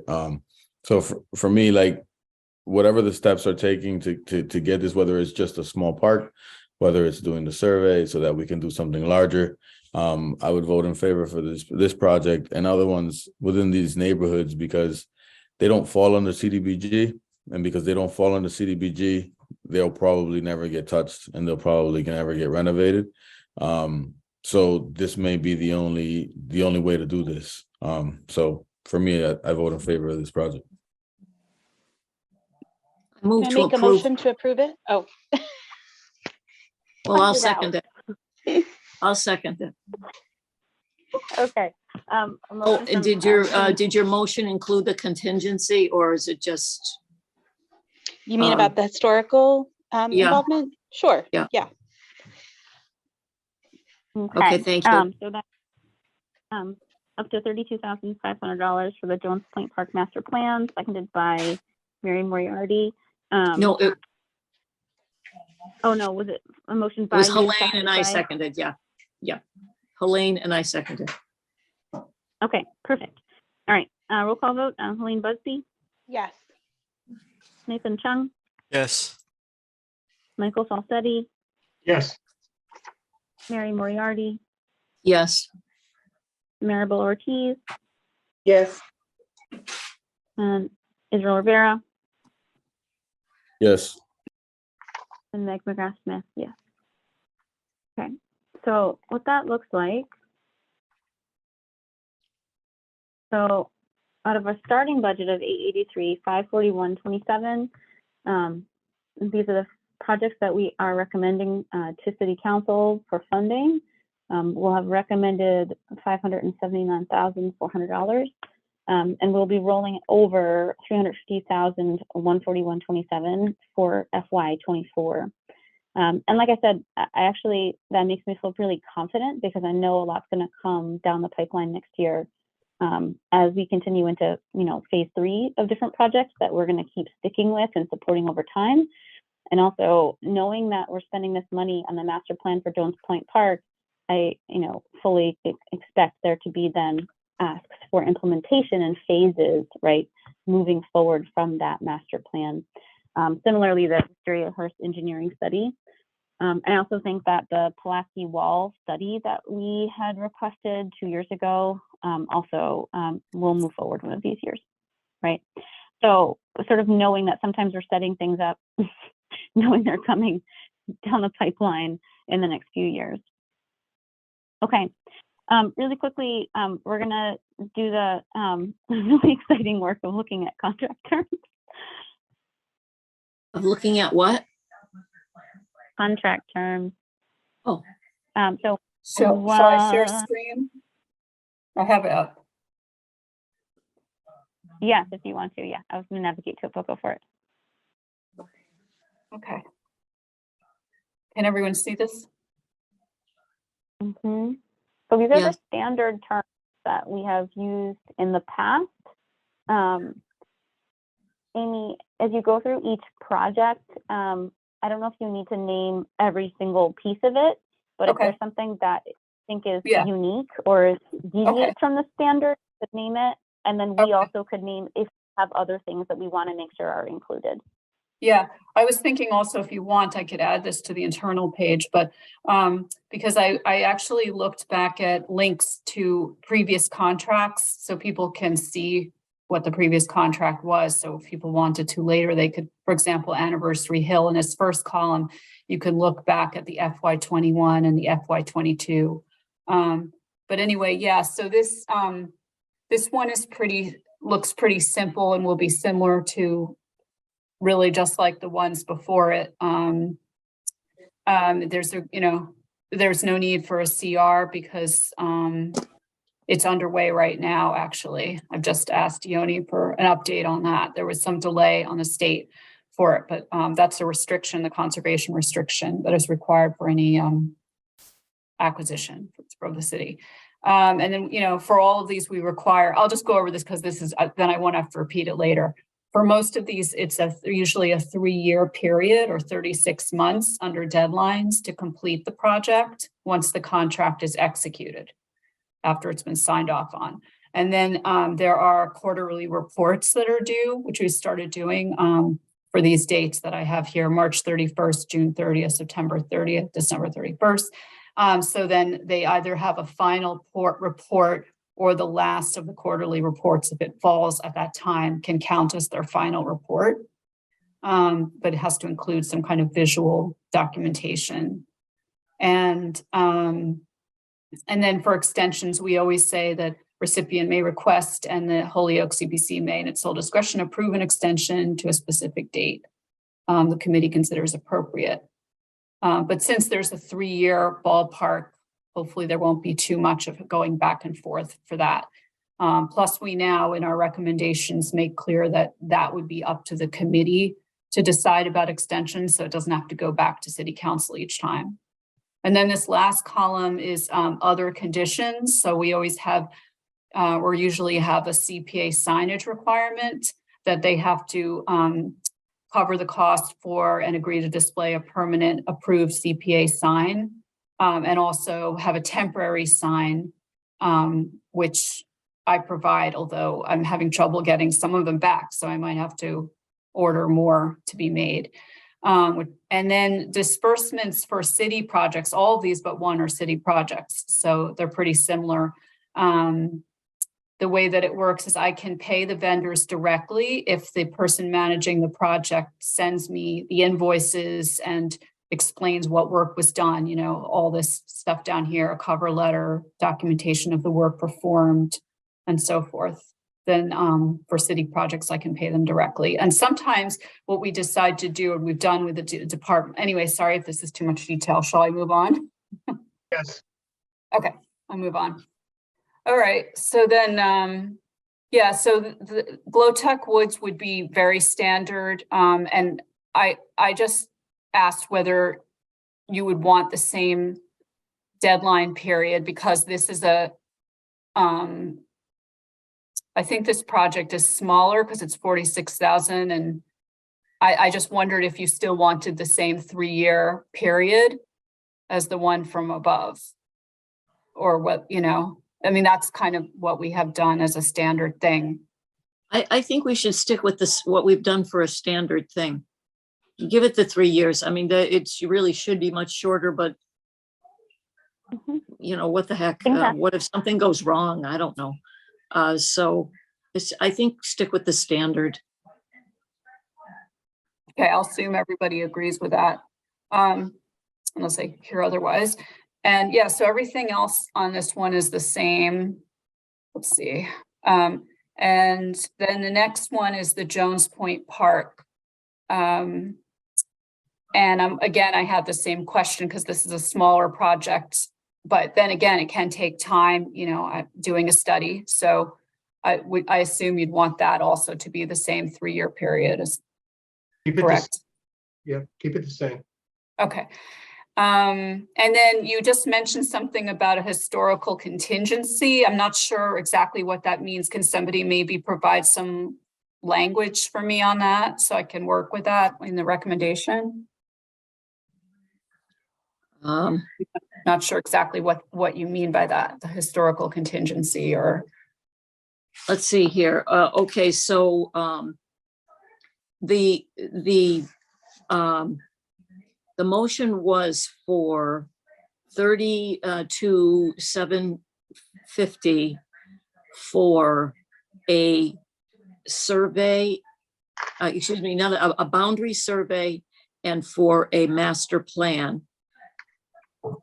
And the contingency was that the historic, I think historic commission would be, or some member of our historic commission would be involved in the master plan. I don't know, this is obviously not good wording. As you're typing it along, it's not making much sense. I don't know. Anybody else want to chip in and try to fix that? I thought it was more of just saying that we asked them to reach out and engage the historic commission about the master plan. And I'd be wary of and then committing, especially because we don't have any representation from the historic commission right now. Yes, it's right? true. It's so true. I don't want to oblige them to, and then they're going to do X, Y, and Z because they may be too much on our plate. But I think it's fine to say that's our goal, is to have them engaged. Does that make sense? That because this is from Parks, that Parks would reach out and work with them, and engage them with this master plan. What that would look like, I think, is up to people acting in good faith. I don't think it has to be laid out in tremendous specificity.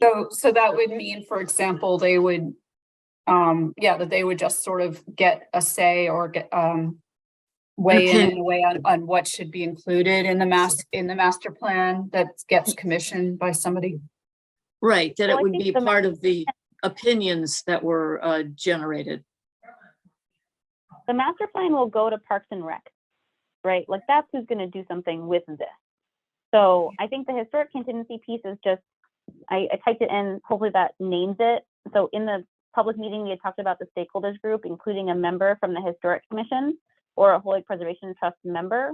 But the ultimate audience for this master plan is not us. We're asking for it, but it goes to Parks and Rec and they decide what to do with it. And they will then decide which phase to bring to us, right? That gives them the ultimate leverage because they'll decide what to bring to us when and what not to bring. So real quick, so maybe I wasn't around for the historical piece. I get incorporating a historical piece into the park and the master plan, just to make sure that if there is anything that's historical that we want to keep, and we want to make sure that we're having that's being respected in there. But what is it, because they're applying through a historical aspect, or is it still open space? It's open and rec, but because there wasn't an original Olmsted design for the park, they want to make sure that whoever the stakeholders group is includes somebody who can speak to that, right? Who can say, yeah, I have really good knowledge of what the original historic design for this park was, and here it is. Would that pigeonhole the park design overall?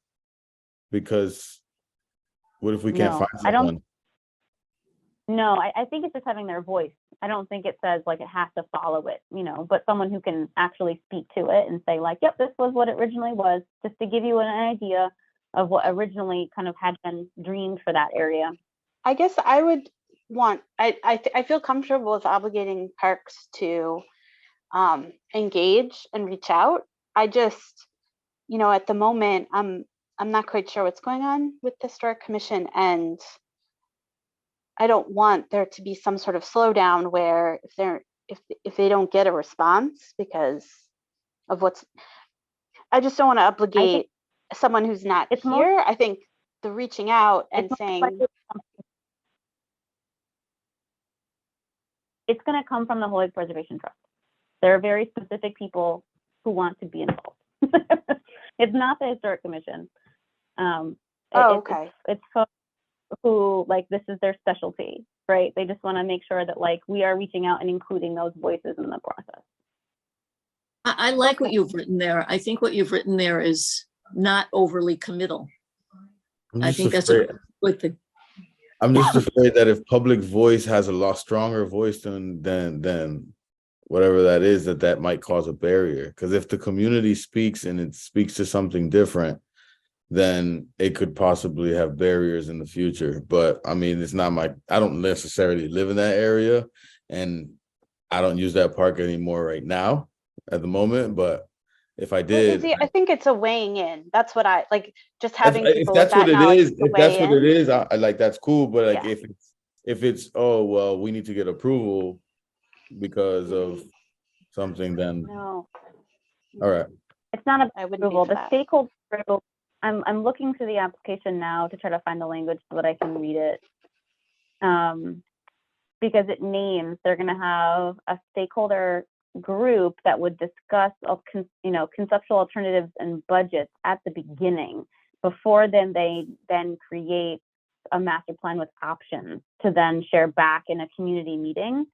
So the people that we had named to Tom Reynolds in the public meeting were, make sure that you include someone that can speak to kind of the historic design for the park, include people from the neighborhood, include people who are connected to like other uses for the park currently, like the tennis in the park. Include someone who is using the park from baseball, softball, like however it's being used. Like, I think it's just like, be thoughtful about the stakeholder group, like get your people and make sure that you've got like a really diverse sampling of like who's using the park and how, and what are the different visions of the park, so that you hear all of it before you're then creating those options for the master plan. No, I hear that, but all of those are not laid out in the contingency. It's only the historical piece. So like, that's the only reason why for me it felt like it's sticking out so much. But I mean, if it is what it is, if they're just here to like put a voice into that, I'm with it. Again, that's not a park in my community. I just feel like that it just, through CPAs, one of the only ways that those parks will be able to get the renovation that they need to get, if it has to be with the Historic Commission piece, as the way into it, it has no bearing on me. I just wanted to further understand the piece for the historical conditioning on open space.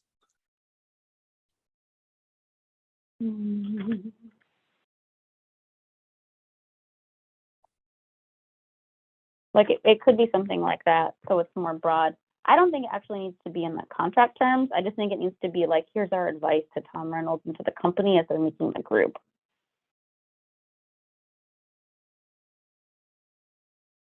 I also recall that they did have a whole lot of historical stuff that they brought. That's my big language today. The stuff they brought, they incorporated in the Springdale plan. And what I'm thinking of how it got highlighted was that they did multiple community meetings at Springdale and did like a walk around. And there was like a time where they like had little racing cars there, and they had a pool. Anyway, so I feel like that is, I'm not concerned that it wouldn't happen. I don't think there's do you know what I mean? Like, I don't think that there's anybody that doesn't want it to happen. I think it's fine to say that of the community input, we want someone from preservation to be invited, and kind of leave it at that, or as you said, Meg, like have it as a suggestion. But I think it will happen. I think that is, I think that the application and just like the whole reason for doing this is to get a lot of feedback about this space and what it means to people and the history and any open space kind of hiking, whatever. So I think it will happen. I think that isn't a problem. I don't think Tom would care. So I don't know. I feel like this, like writing contract terms when it's late and you've everyone's been really probably worked a full day. I generally wouldn't personally write contract terms at this late of the time for my own work. So I'm not being the most articulate, but you know, if someone has a solution, then I'm happy to hear it, but I think it will happen. I'm not concerned about it happening or not. Yeah, I agree.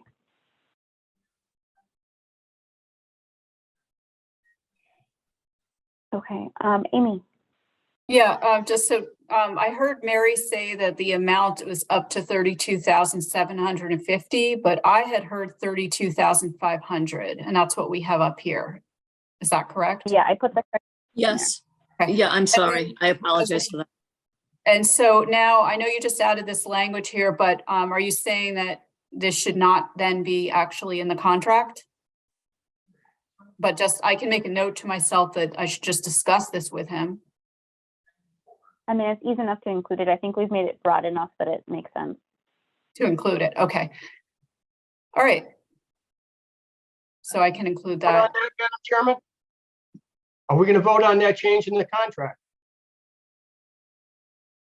Madam Chairman, I mean, it's not necessarily a change. It seems like the group wanted it. If the group doesn't, then it doesn't matter to me. I have no skin in that game. I'm sorry? You know Do you what? want to vote on it, Mike? Yeah, I do, because I'm not for it. This is something that the Park and Rec Commission should discuss. We're not the Park and Rec Commission. That's their job. Our job is to approve by the definitions of the committee that we're on. We're not micromanaging committees. This is something that the Park and Rec folks should talk about. And the mayor and the city council. That's it. I think we're getting into areas that we don't belong. The company is going to, work with Tom Reynolds to create the stakeholder group. But you're putting this in a contract. You're inserting this into the contract. And I'm not for it. I'm against it. We're micromanaging another committee. We're telling another committee what to do. That's not a responsibility. The Park and Rec folks can do this adequately.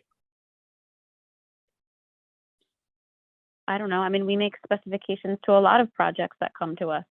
It's our funding. We can put contingencies on it. Mary? The evening that they presented their project, 3 different entities asked that this be added.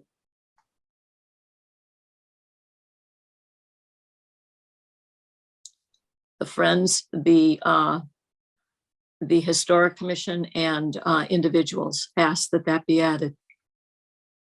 And he agreed. I would only add, I would support Mr. Fawcetti's sentiment only because when it came to other parks, we didn't put the same restriction for the same thing. And No, other parks are not necessarily Olmsted parks. For me, consistency is key across the board, whether or not you have Olmsted Park or not. It's consistency with regards to spending taxpayer dollars, at least for me. But I hear all the other pieces put like a specific criteria to one particular project versus all the other ones. I don't know. But again, there is no motion. Few parks that come to us. Yeah, but none of them have that restriction. None of them had that. And nobody even talked about any. Well, maybe they weren't Olmsted parks. If Pulaski Park came to us, it would be the same piece for me. It's an Olmsted Park. But I guess so wait for real quick though.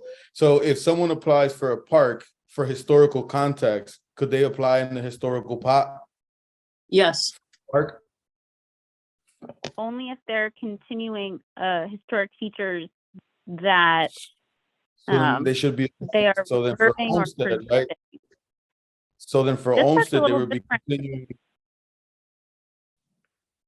I don't know, maybe for Olmsted, in my opinion, they would be continuing the historical piece. And for it to fall under that historical piece, then they should apply for the historical part instead of the open space, so that it's consistent. I mean, I think that makes them eligible for 2 pots of money, depending on when they're applying and what for. I think that's a good thing. Pulaski could fall under both. Olmsted can only fall underneath open space and recreation.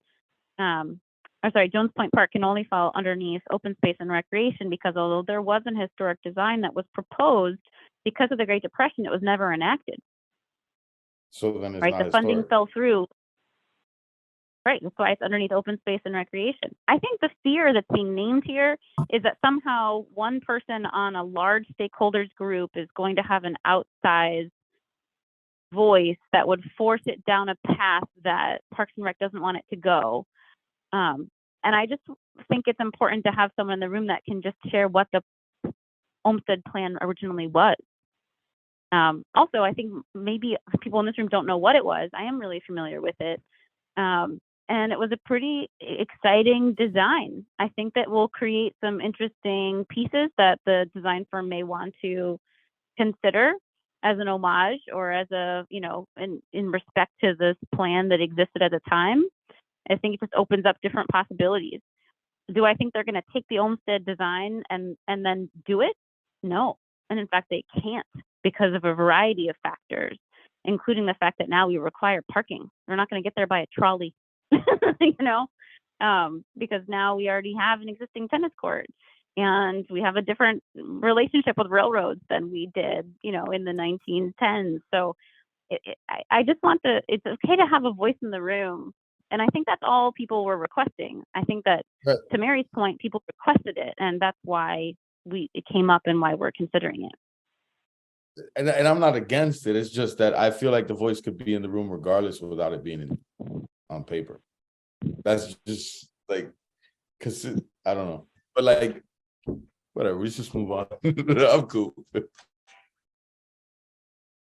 I've had my hand up. Is that okay if I speak? Yeah, I love that. Yeah. So Mary, just as like a point of clarification, just when people made that request, which again, I think is fine. And I feel like we're kind of talking about something where I don't think there's really an identifiable problem, because I think this is exactly what Tom wants to do, is who are all the people that be interested, and let me get them together. And that's in the proposal. Did folks specify like that it should be stipulated in the contract, or was it sort of, we want this to be a part of it, where, it could be something that Amy kind of has that conversation, that's strongly recommended. My concern from Parks is not necessarily that getting everyone together is that someone's going to take over the process, is more of just like, I guess I would try Meg's like, no, they want to be involved. There's not going to be any problem with getting them involved. But I am always worried about obligating a department to create, like, to have some group of people or someone involved who are not under like Tom's authority to do that.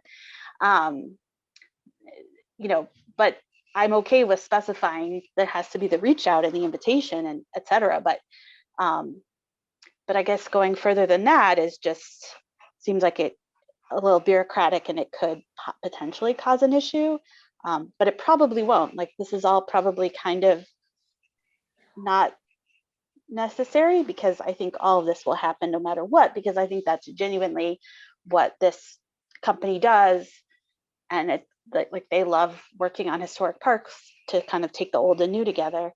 And it's why Tom is sort of assigned this to them if they get the funding. So those are, as your lawyer, do you have any language we could add that would make it clear that we're saying like this within reason? I probably could come up with something, just not this moment. And I know we want to have a vote on stuff tonight. So I don't know what to. Amy doesn't necessarily use this exact language. She drafts the contract and it goes to the stakeholders and it then Sure. goes to the subcommittee, which is me and Michael, which Okay. anyone, by the way, is welcome to join. So Amy, I will tomorrow where there's to no do that kind of school business and my language. work is canceled for tomorrow. So I will send you something tomorrow, Amy. Hopefully you're not working too much, but I actually should have some time tomorrow. I think Megan's frozen.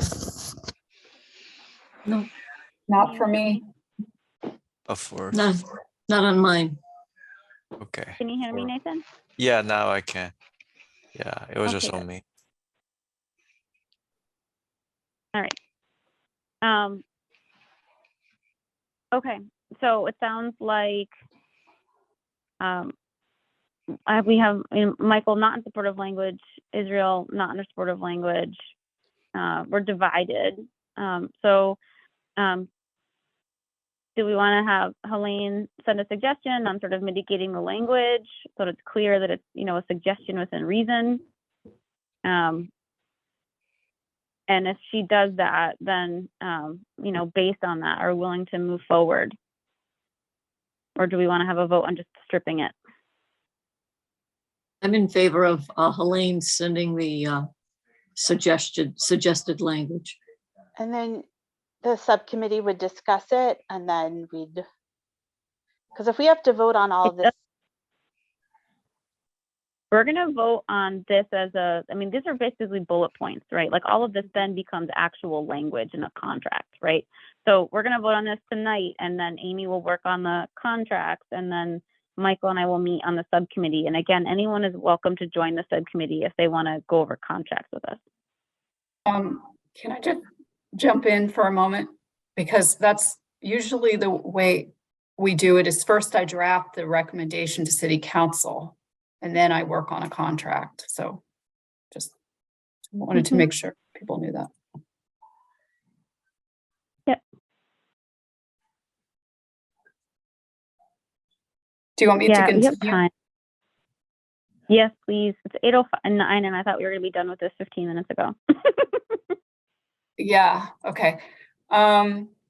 So that's Jones Point, and the next one, Wistariahurst. This is pretty standard because we've done a contract with them before. So it would follow, they don't need a PR, it's a city project.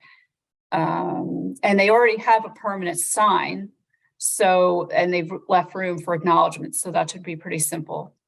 Then City Hall clerk basement documents. The question is, again, this is a smaller project. Do you still want to give the full 3 years? Plus it's, it's not a building, it's a resource, but I mean, it could still take 3 years. I don't know. And maybe that is a good idea based on what you said before. To keep it at 3 years. Madam Chairman, we might as well. I mean, what's the harm in just keeping it the same? Agreed. I think Okay, they should all be the same unless we have a really specific reason not to. Okay. And then I don't really know how a sign is possible for this type of project because I don't think the public will be around while they're working on it or that it'll be visible. So I was thinking that we should probably just scratch that. And I'm not sure where a permanent sign would be placed, but maybe that is something that is doable. Maybe, when people come in to the city clerk's office, I think there's a public area where you stand by the counter. Maybe there could be a permanent sign there. I'm just not really sure. I wanted your thoughts on that. I think it would go where it ends up being stored. So if they decide that it's a Hoyle Kifter room, it would be there. If it ends up being a Wistariahurst, they would add it to the Wistariahurst plaque. Okay, that makes sense.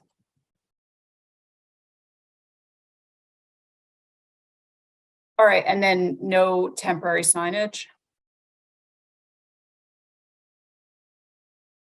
What do you think about that?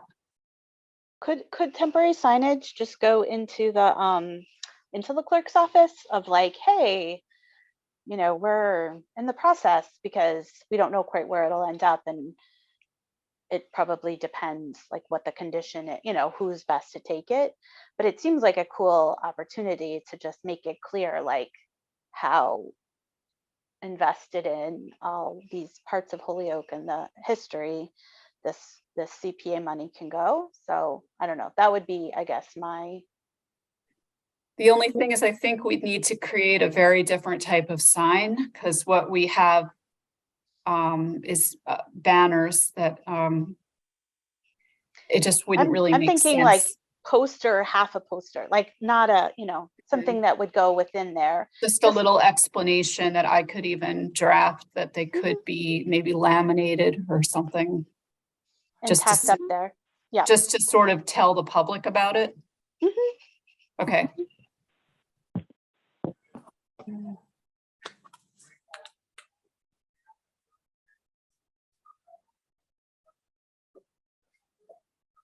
Okay, so I'm assuming everybody's good with that. And the disbursements are the same because it's a city project. The next one is the right block. So this one's a little different because this is a private entity, not a city project. So in the past, yes, we did require a preservation restriction. A 25-year preservation restriction would normally be recorded with a registry of deeds, which must be drafted and recorded at the expense of the recipient. And then the Holyoke Historic Commission, they sign off on it, basically saying that when they make alterations over this period of time, you know, they need to get approval from the Historic Commission. And we do have an example of one that's been recorded for the 348 Chestnut Street, which that project hasn't really begun yet, but we have the preservation restriction for it. So just wanted to ensure that we do want to do the same thing here. Mhm. Okay, I guess I'm taking silence as yes. Yes. Okay. And then deadlines are as above. And the disbursements, just so you know, are a little different when it's a non-city project because it works by reimbursement.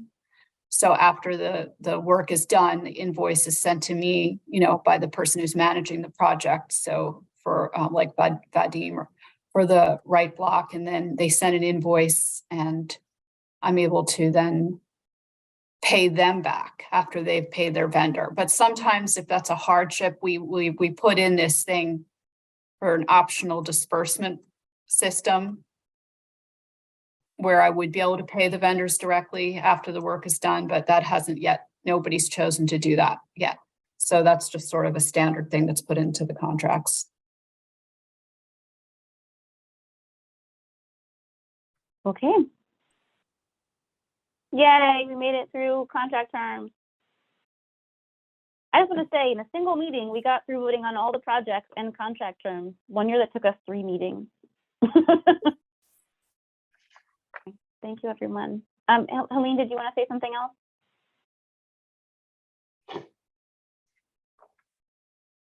Maybe her hand was just raised from something else. Yeah, I was just raised from something else. I thought I had put it down. Can I make a motion that we adjourn our meeting? Oh, wait, there's one other thing. That- April, I think we got I don't know if you got it, but there was a thing from saying April 1st, there's no more Zooming, no more Zoom meetings. Did you get that note or not? That's for the whole city? I didn't get that for city council. I didn't get that. Oh, okay. All right, never mind. I So thought it it was from the state or something. I don't know. I mean, maybe we was should look into it. I haven't heard that. Okay, well, nobody, I guess I'm the only one that got the memo. I think that All right. that is technically a situation that the state may be extending, because I think it's part of Right. the COVID emergency, which is going to end.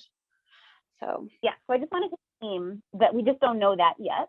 So I will let you know as soon as I know, right? It was in the paper this week, right, that the state hasn't extended it yet. And so as of March 30th, 31st, right, it lapses. So they may choose to extend it, they may not. I will let you know. We're likely to have one meeting in March on Zoom, and then we will, go forward with whatever new system, we're in, whether we continue Zoom or move to in-person. We need to name our next meeting date. Does Monday, March 20th at 6 p.m. work for everybody?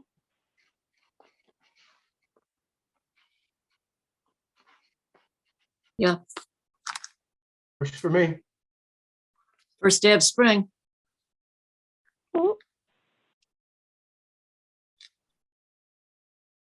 Israel, does that work for you? I know you've got a lot of meetings. What was the date? Monday, March 20th at 6.